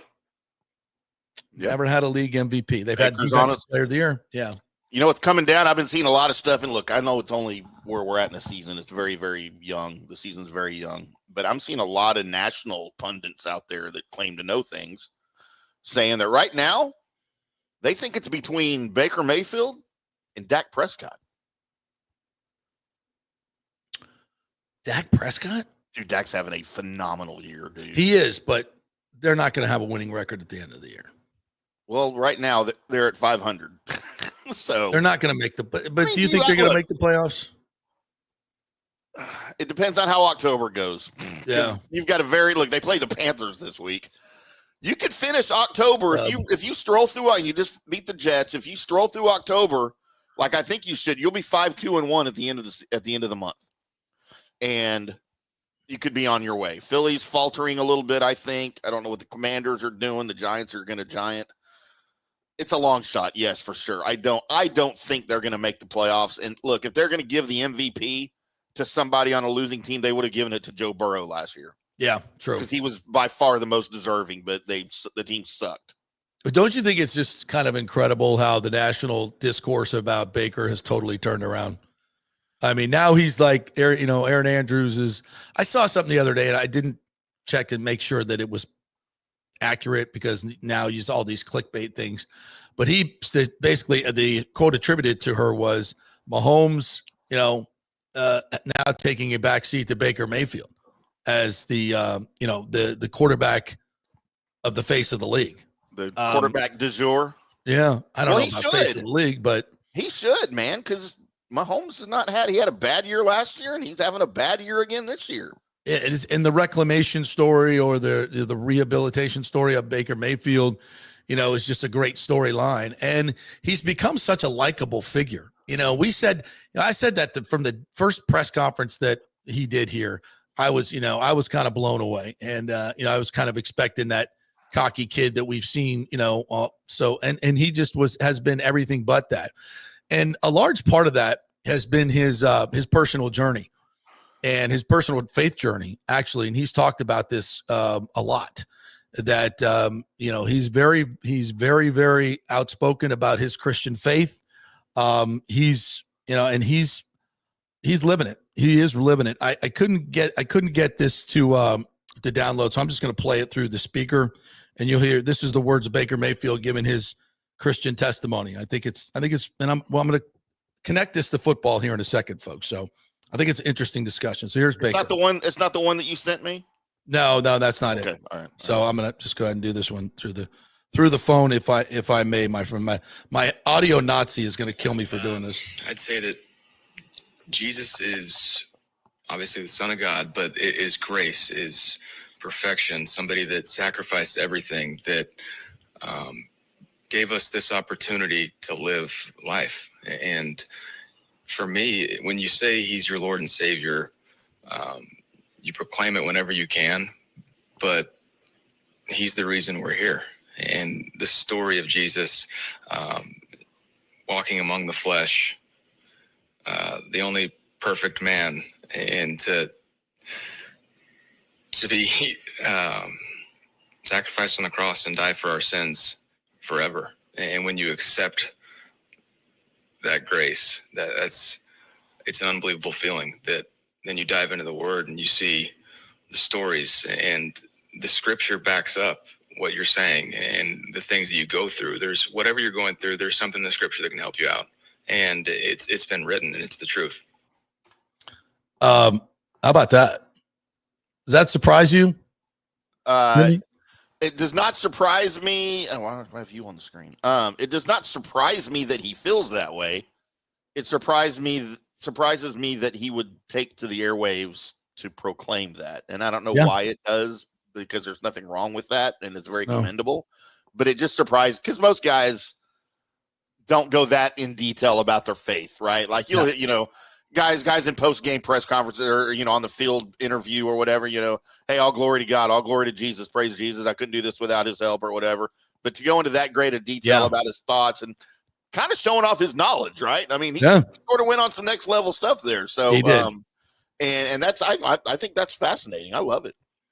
Yeah. And listen, when you look at what he's been through, in his career and the ups and downs and, and the public scorn that he's taking, I'm not saying it's on the Jesus level, but there's some parallels there. And And I think that's what he's talking about in terms of Scripture. When you go through a lot of these things and you try to rely on yourself to pull yourself out of it, it's a bad plan. Yeah. And, when you have a community and a faith community around you and your teammates also being part of that, it brings you as a group closer together. I don't know if you know much about the Ohio State revival that went on last year on campus. So I'm getting goosebumps thinking about it. I watched a lot of really cool videos of the Ohio State players, not just amongst themselves, but going out into the campus community. And it was like a wildfire that caught fire on that campus. And was that part of them winning a national championship? I firmly believe it is. And it's not to say that God cares who wins and loses, because he doesn't.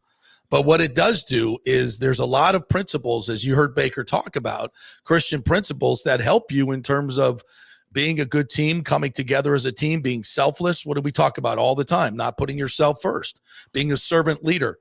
Derek Brooks talks about this all the time, and how being a servant leader was part of his leadership strategy and skills in what did he do? He won a national championship. He took a moribund franchise of Tampa Bay Buccaneers and took them to the Super Bowl. And you don't, and who built that team and built that culture? Tony Dungy, who is as religious as they come. Very religious man, yeah. I mean, and it's funny because if this was some like special guru, some internet influencer who had some, special thing, people, and he kept going from team to team, and those teams kept winning, like people would be going, "Who's this guy? Like, what are they talking about? What are they into? What kind of guru shit is this?" It's Jesus. It's Christianity. It's what it is. I mean, it ain't new. It ain't new, but you know what I'm saying? Imagine if there was that dude. Everybody be going, "Wow, it happened at Ohio State. It's happening at Pitt right now. They're having a great season." Not saying they're winning the national championship, but it's just, you've seen it. And I've seen it happen at other places. And I saw it happen with the 0-2 Buccaneers. And guess who was in the middle of that? Emeka Egbuka at Ohio State. Let's play what this is from last week. Jenna Lane posted this at ESPN. And the Bucs posted it as well. Yeah, the Egbuka one. I don't enter any seasons of my life with too many expectations when it comes to like statistics or anything. Really, I'm just trying to honor and glorify God, be obedient to whatever he's called me to. So, I feel like he has me in Tampa for a reason, and that purpose is bigger than football, I believe. So just trying to use my platform to be able to impact people in any way I can and just give glory to him when successes come my way, and when they don't, still praise him all the more. So. And, not to make light of what he said, but what's the biggest way you could glorify God by being in Tampa? Win a Super Bowl. Start your career with the best statistics in the history of the NFL as a rookie. Yeah. And Egbuka was a captain of that Ohio State team and is also the leader of that Christian revival, not only within the football team, within the campus as well. So I just thought I'd bring it up. Myself, I've been, recently, I don't want to get too deep into it, but kind of revitalizing my faith as well. And this stuff keeps being thrown in my lap, and it's telling me I need to share this and share use my limited platform to share this. So some of you out there who may not see it, or some of you don't like it, I get it. We're not going to beat you over the head with it, but I just thought I'd share it. And I think it does bring teams together. It brings them together for a single purpose. They feel that there's a higher power directing them. And if that gives you confidence on the field and gives you faith in your abilities, and, Scotty Scheffler talks about this as well. It's like, golf is not that important to me. And the fact that it's not, in terms of his faith journey, it takes the pressure off. It's like, I'm not, whether I win a Super Bowl is not, the biggest thing in my life. And Baker's got to that point, and it frees you up, man. It frees you up to play better, in my opinion. Yeah. And I think it does relieve the pressure. It relieves a lot of pressure. 100%. So, as Rick says, faith, family, football. Yeah, worked for Coach Bowden pretty damn well. Yeah. Rick says, amen, Baker. That's my quarterback. Yeah, pretty cool stuff. Absolutely. More Right Rudder is on board as well. What's up, Right Rudder? Yeah. All right. Some other notes. Michael LaRue says, Hagel is back at practice today. Our 6'9" enforcer, Curtis Douglas, is also on the ice. Gergensen, who was injured by the Panthers, is not practicing. The home opener is tomorrow. Yes, thank you, Michael, for transitioning us to the Lightning. Yeah, how about our boy Douglas, 6'9", 245. We picked him off waivers. We got Jack Finley, who made the team, 6'6", 230 pounds, and really I thought threw his weight around in this preseason and really – as he said, they want me to be a guy that is really hard to play against, and he showed that in the preseason. And this is exactly what this Lightning team needed. Exactly. Now, listen, Douglas is not going to be a guy who's going to be on the fourth line all the time, but I think it's a sign to not only the Panthers but to others. If you think you're going to take liberties with our players, that's not going to happen. And I think the Lightning, honestly, and I think Julian Brisebois, I don't know about this, is just my opinion. This is no inside information.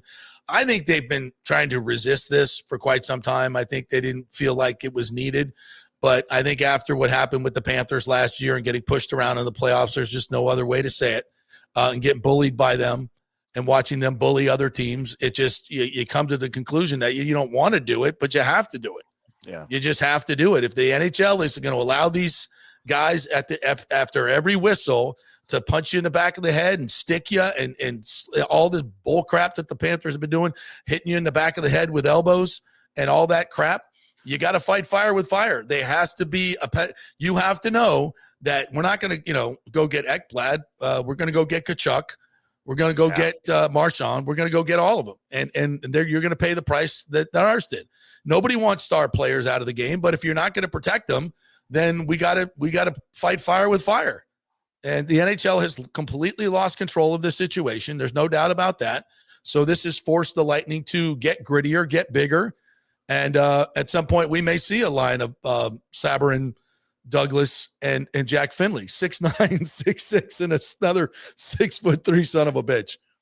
And, I can't wait to see it, especially against the Panthers. No, and you say they've lost, the NHL has lost control of this. I don't think they care. I don't think they've ever tried to control it, and we know why. But it's blatant mismanagement of this situation. Yeah. And if somebody gets hurt, and I mean really, really hurt, because that's where this thing's heading. Yeah. One way or the other, somebody's going to get hurt bad. Well, Gergensen's got boarded the other day. Yeah, and there wasn't even a penalty and no suspension, and that was one of the worst hits. Yeah, it's just ridiculous what's going on. I saw somebody retweeted last night. Rodriguez for the Panthers, they hung their banner and won last night over the Blackhawks.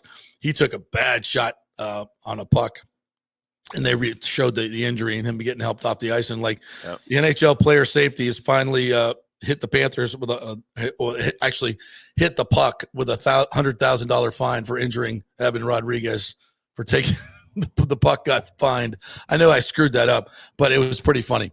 Thank you for tweeting that. And by the way, the Panthers took a couple of injuries last night. I don't know how severe they are, but they had more. I think Rodriguez went off, and I think Reinhardt, may have got injured as well.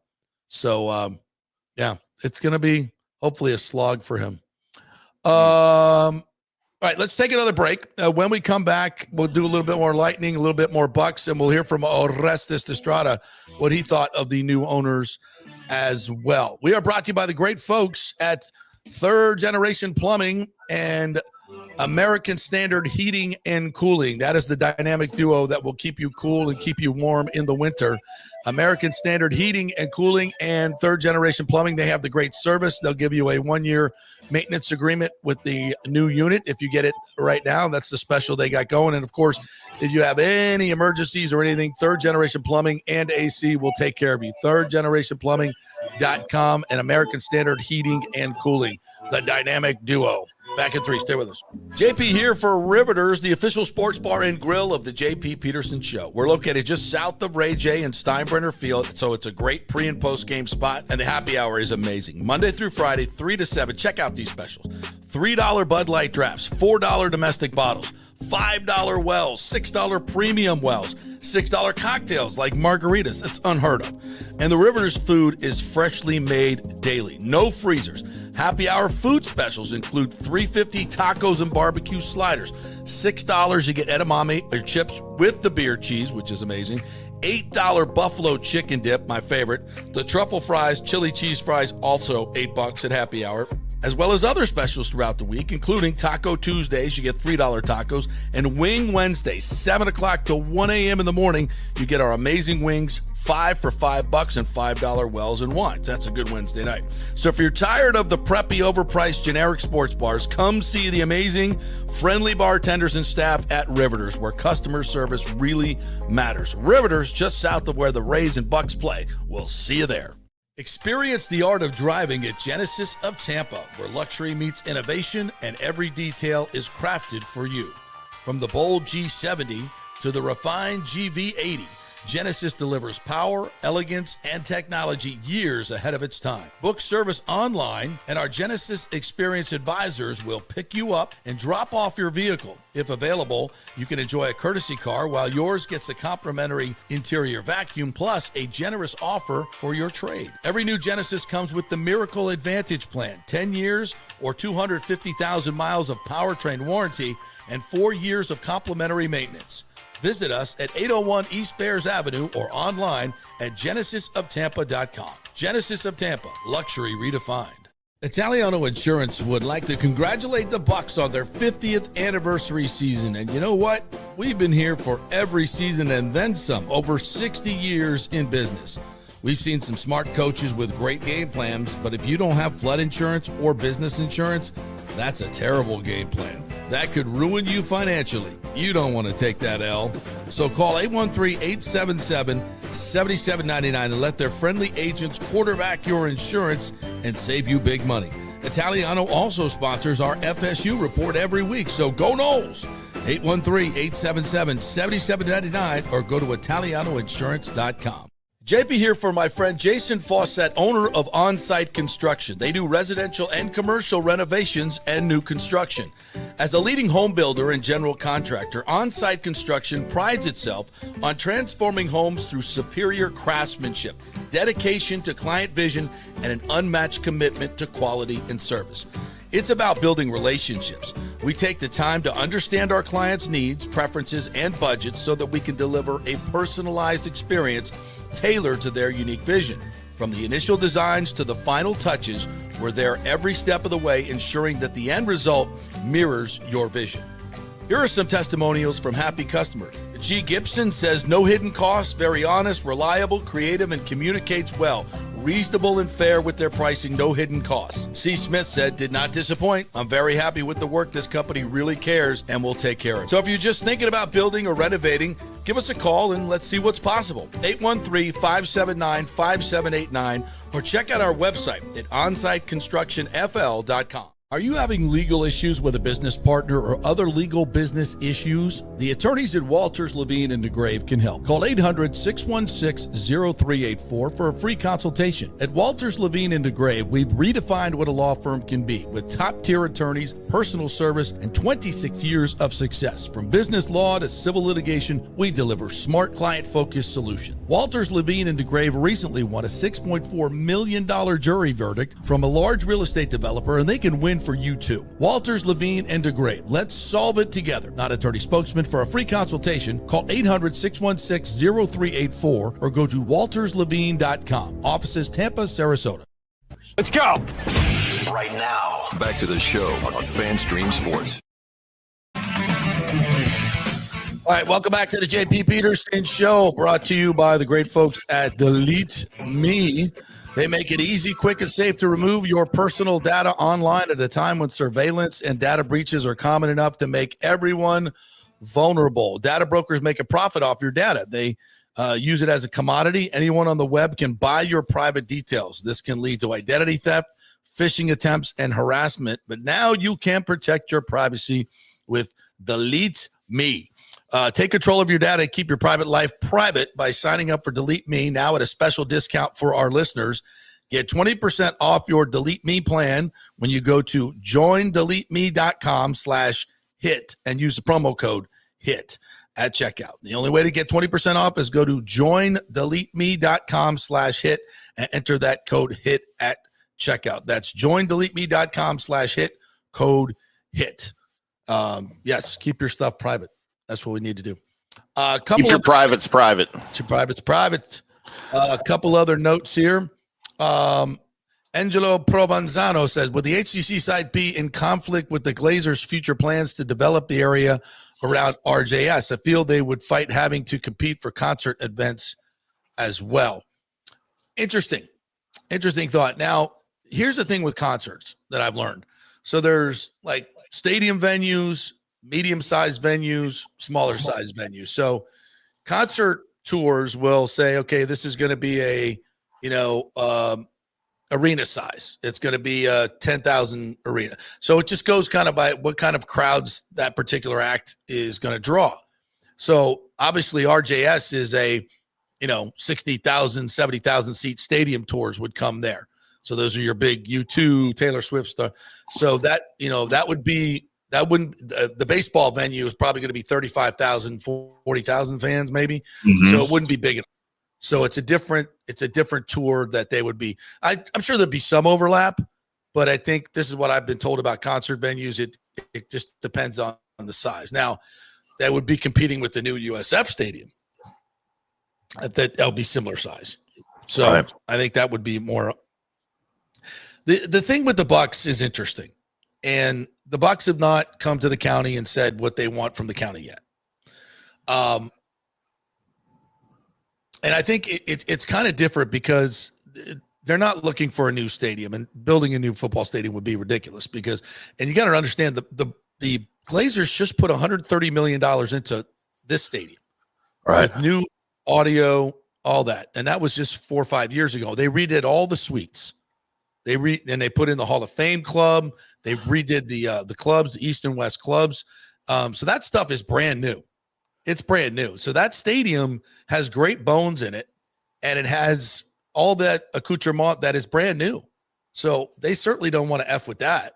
So they're not looking to put in spend $2 billion on a new stadium. Now, do they need some type of climate control and maybe do they need to build on to the end zones to add more seats to get Super Bowls? I think so.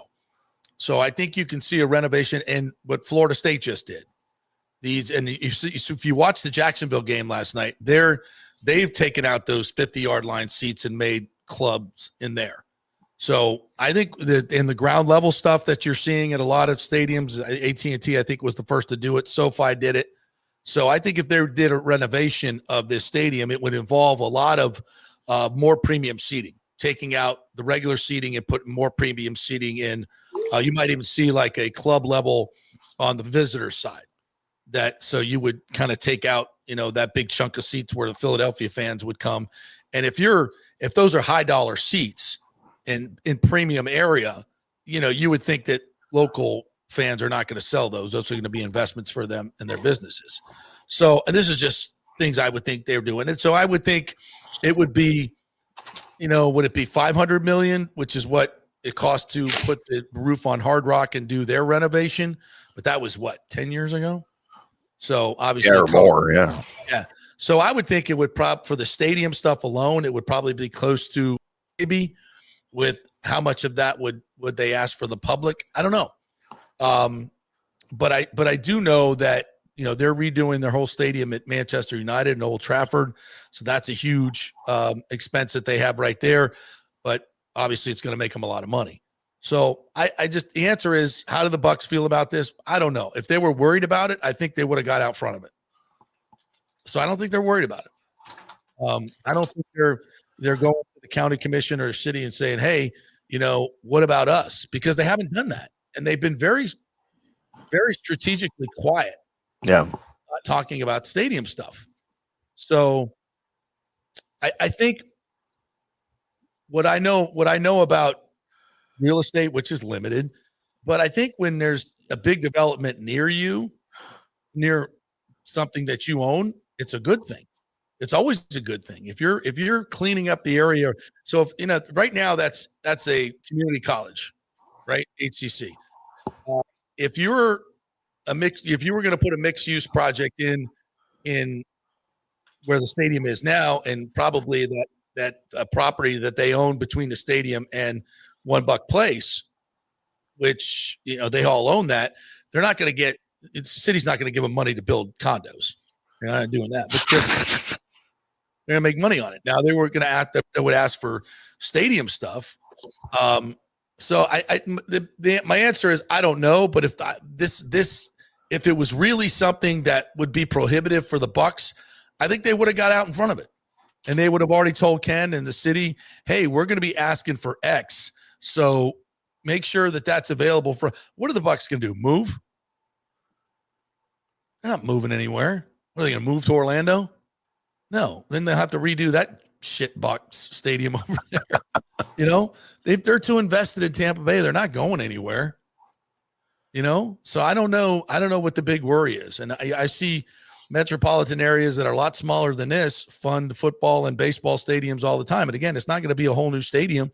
And a lot of it, the Bucs are going to pay for themselves.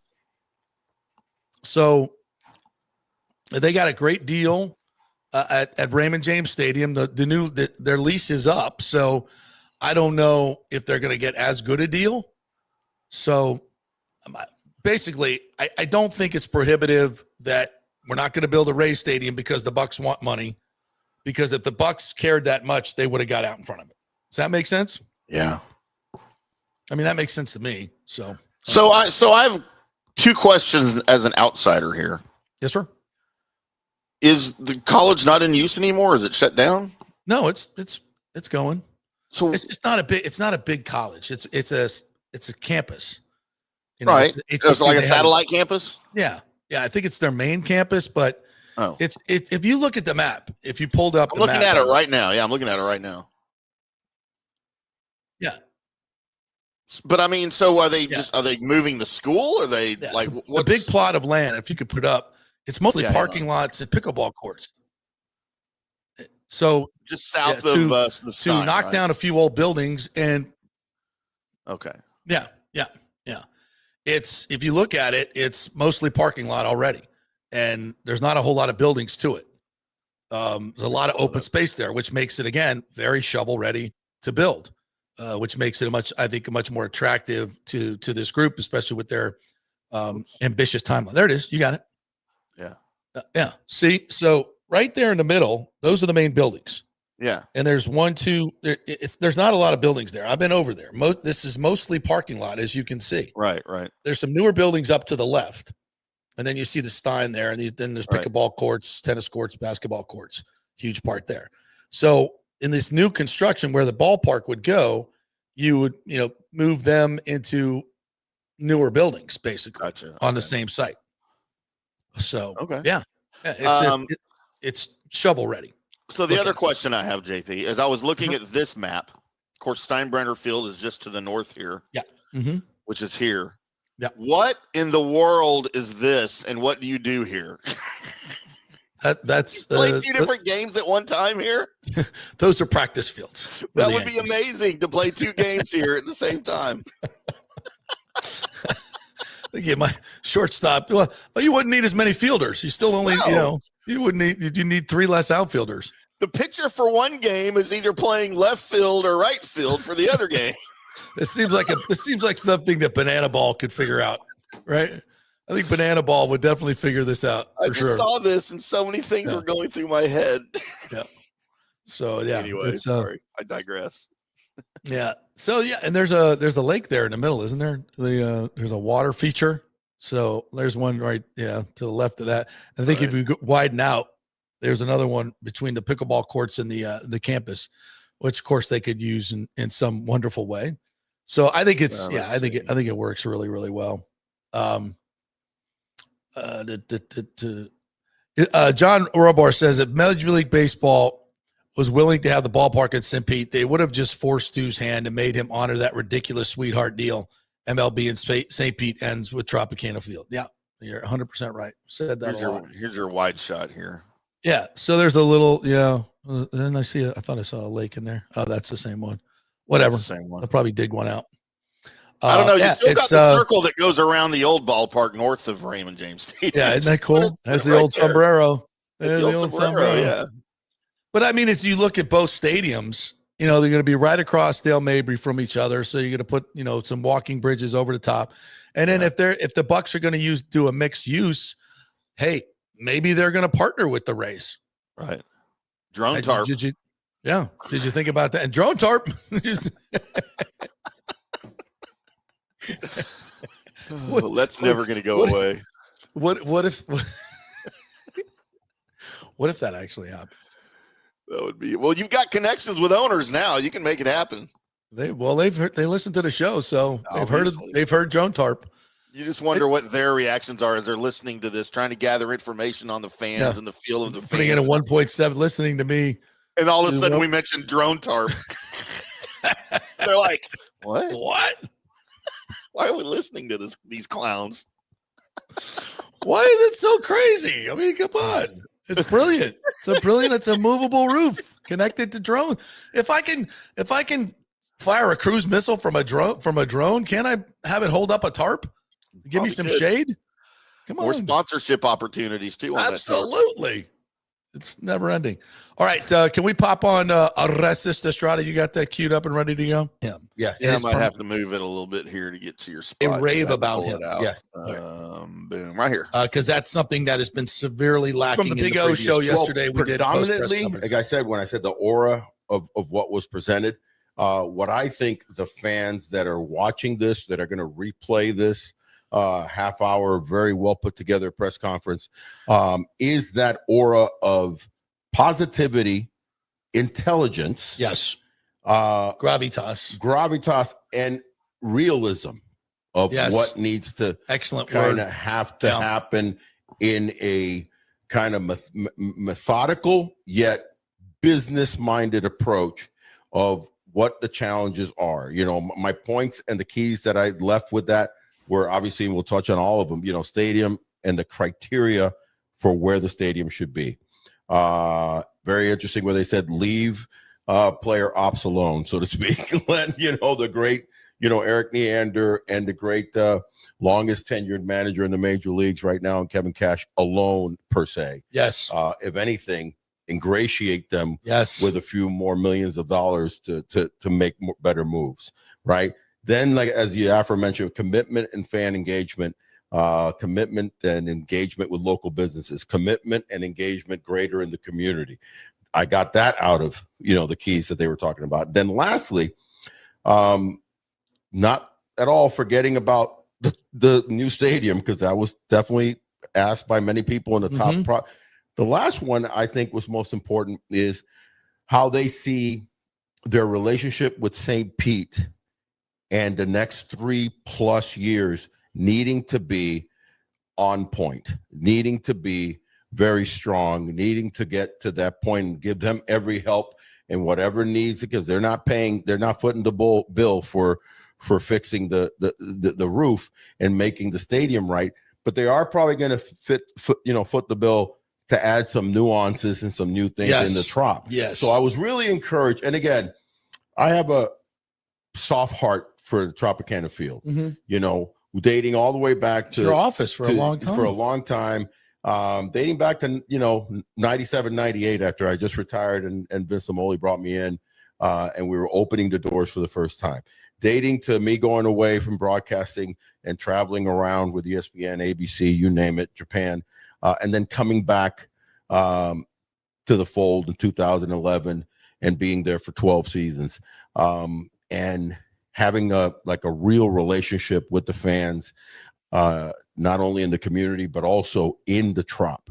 So nevertheless, if the Trop needs to be replaced with a new stadium, it's going to be kind of a love affair when it does. Nostalgic. Yeah, no 3 years for it to reopen. So I found it interesting that there was a lot of topic and a lot of talk about them working together with the city and them appreciating all the work that's being put in towards what?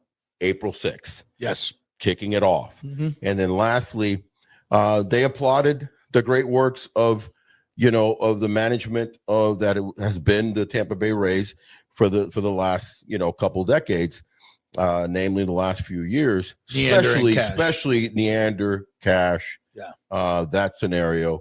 And then, obviously the other aspects of the business side, that's where I see these guys kind of really put their hands and their fingers in the pot. And that's where they can make the most difference, because the previous group was not very good at it. Not very good at working with the local business community, not very good at working with the community. When you look at what some of the other, I'm not saying they did nothing, but there's a huge room for improvement here. And I think also it works both ways. And I think you're going to see an outpouring from the baseball fans. So many of them have basically said, I'm not supporting the previous regime. I can't wait for the new guys, and I'm going to support them. And that's what's, it's up to us now as a fan base to get our ass over to Tropicana Field for the next 3 years and let them know, because I think you're going to see in quite short order an announcement of a stadium on the Tampa side. Right. And we'll get into some of the specifics here in a little bit. And I think you're going to, and once that's done, I think and the vision is made a little bit more clear that they couldn't do today. I think you're going to see the locals wrap their arms around this group and really show off the passion for baseball that we have in this area, and everyone's going to come together, and it's going to be a tremendous success, unlike anything we've seen.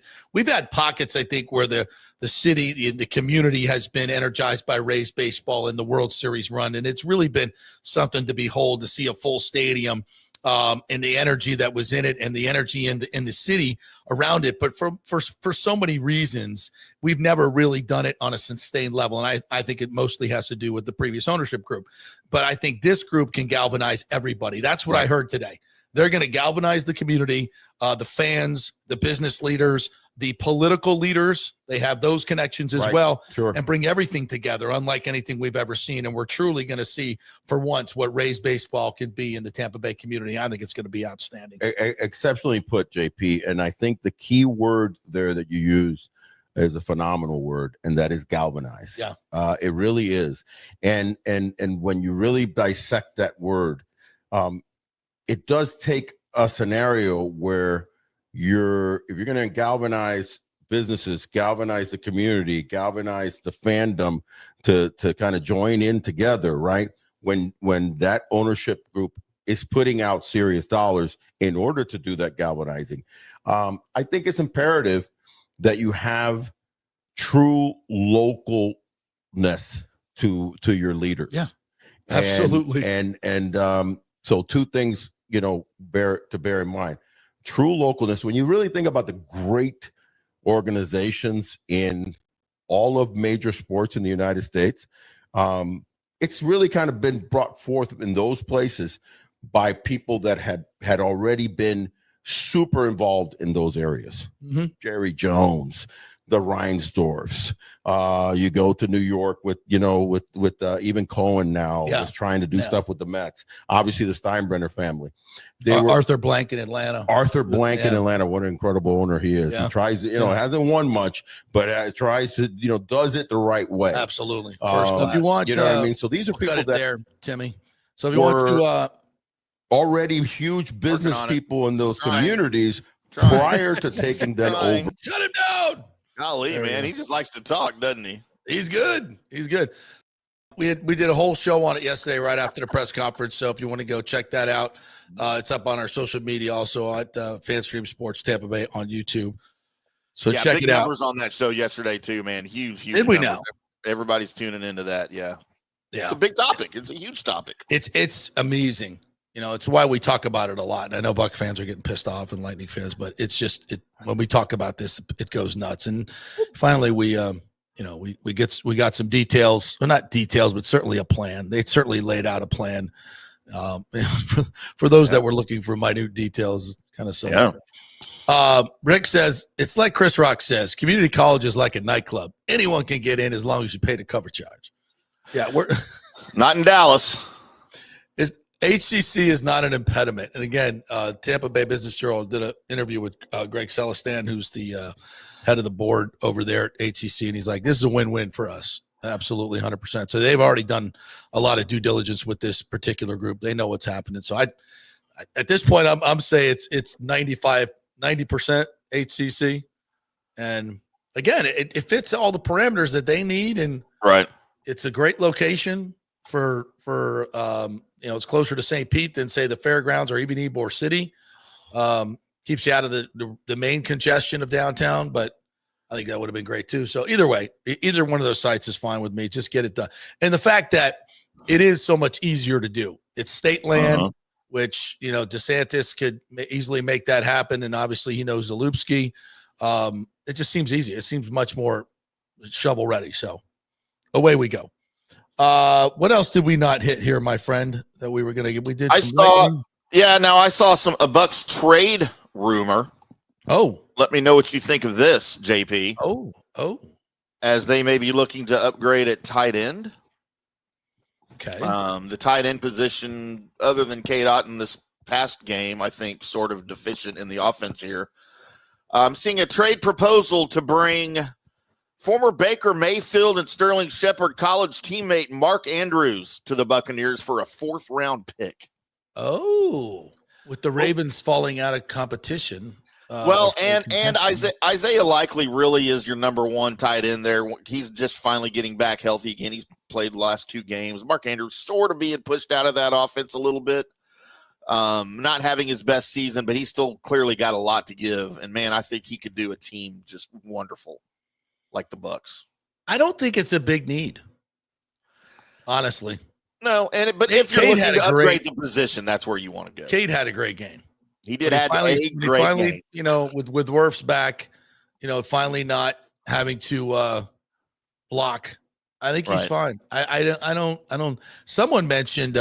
Here's this one. A Bucs basement said Jason Light got to be looking at our pass rush and seeing Myles Garrett and Trey Hendrickson and a bunch of talented pass rushers on crappy teams being wasted for the year. Think he makes a deal. Well, Myles Garrett just got a new deal at like $40 million, so I don't think he wants to assume that contract. Trey Hendrickson, I think his deal. Did he sign like a 1-year deal or something? Yeah, no, he's a free agent after this year. Yeah, it was a 1-year deal. Yeah, there's something to look at because we got the cap. Way too expensive. No, we got the cap room to do it this year. Yeah, but do you want to? Yeah, hell yeah. I mean, Hassan Reddick. I mean, we're 5 games in. What have we seen from Yaya and Hassan Reddick? I wanted to see more. I don't think they're playing poorly, but it's not the impact that we need. Yeah, we talked about that with Scott yesterday. You're just not seeing the stats. The sacks aren't there. The hurries are there. The quarterback hits are there, but sacks are what you want. Reddick hasn't had a sack since week 1. Yeah. So if there, I think that what would be most impactful, that Trey Hendrickson. We have the cap room this year to do it. Yeah. We wouldn't have to sign him long term if we didn't want to. We give up a 4th round. You're talking about pick. You're talking about making a trade for him this year, right? Not right. Okay. I thought you were talking about signing him next year. Okay. No. Okay. Short term. We got the cap room to do it. He makes you better. There's no question about that. You're not. We heard Braswell was going to make this big jump. Didn't happen. Right. I thought Reddick would be more effective. It's not happening. Trey Hendrickson knows how to get quarterbacks on the ground and not just pressure them. So to me, that would be, but what would you give up? You're going to give up if it's a 4th rounder, no brainer. Oh, no, they want a 3rd rounder. They're going to want way more than that for him. Yeah. I mean, you're not going to get a 1st because he's not under contract unless you've already got a deal in place. But would you give up a 2? I mean, you might have to if you want him. But again, if you do that, you need to re-sign him, though. No. If you give up a 2 or above, I think you need to re-sign him to make it worth. Unless you win a Super Bowl, then who cares? Yeah, I mean, I'm not against that. I don't. If I knew what the number, I don't want to pay him $40 million, but I don't have to. What he's going to get, next year. Well, I don't have to. But listen, and here's the thing: we've drafted so well. So well that if at any point you could give up a 2nd rounder, I know he would hate to do it and maybe not be able to sign that guy. I think he would be as big enough impact that it might be worth it. It might be worth it. I mean, we just all comes down to whiffed on plenty of 2nd round picks, Kyle Turner. But I just think we've drafted so well that it might be time. You got David Walker coming back next year. Yeah. So hopefully, I don't, he's not Trey Hendrickson. What's he got? Yeah. What's he got? But what if Trey Hendrickson comes here and he loves it and we love him and he makes a huge impact and then we don't have to pay Reddick next year's $14 million. So the salary cap increases and it's a guy that we could put on the edge for another. I don't think it's, I don't want to pay him 40, but if you'll take 30, for over the next 3 years, I'd be happy. Maybe that's good enough. He loves it so much here. But in the worst case scenario, you get him for a year in a time when you got a chance to win the Super Bowl right now. I mean, these chances don't come around often. You're getting more healthy. You got your 4-1. You've got some good teams coming up, but then you got that runway at the end of the year where you're just getting better and better and better. And then you go into the playoffs where you need that guy, man. You need that guy coming off the edge to make the big play. So I ain't giving up a 1st, but I might go to a 2. Are you guys? What do you guys think? So go to a 2 here. if I recall correctly, the Bengals were offering him back in the offseason $36 a year, and he laughed. Okay. To stay in Cincinnati. And of course, rumors were he might Cincinnati. go back to New Orleans because they had that. That's Cincinnati. That's a very valid point. But man, I just don't think he's signing anywhere, especially after the Micah Parsons deal. Because I'll tell you right now, I'd rather have Trey Hendrickson than Micah Parsons. Oh hell yeah! Oh hell yeah!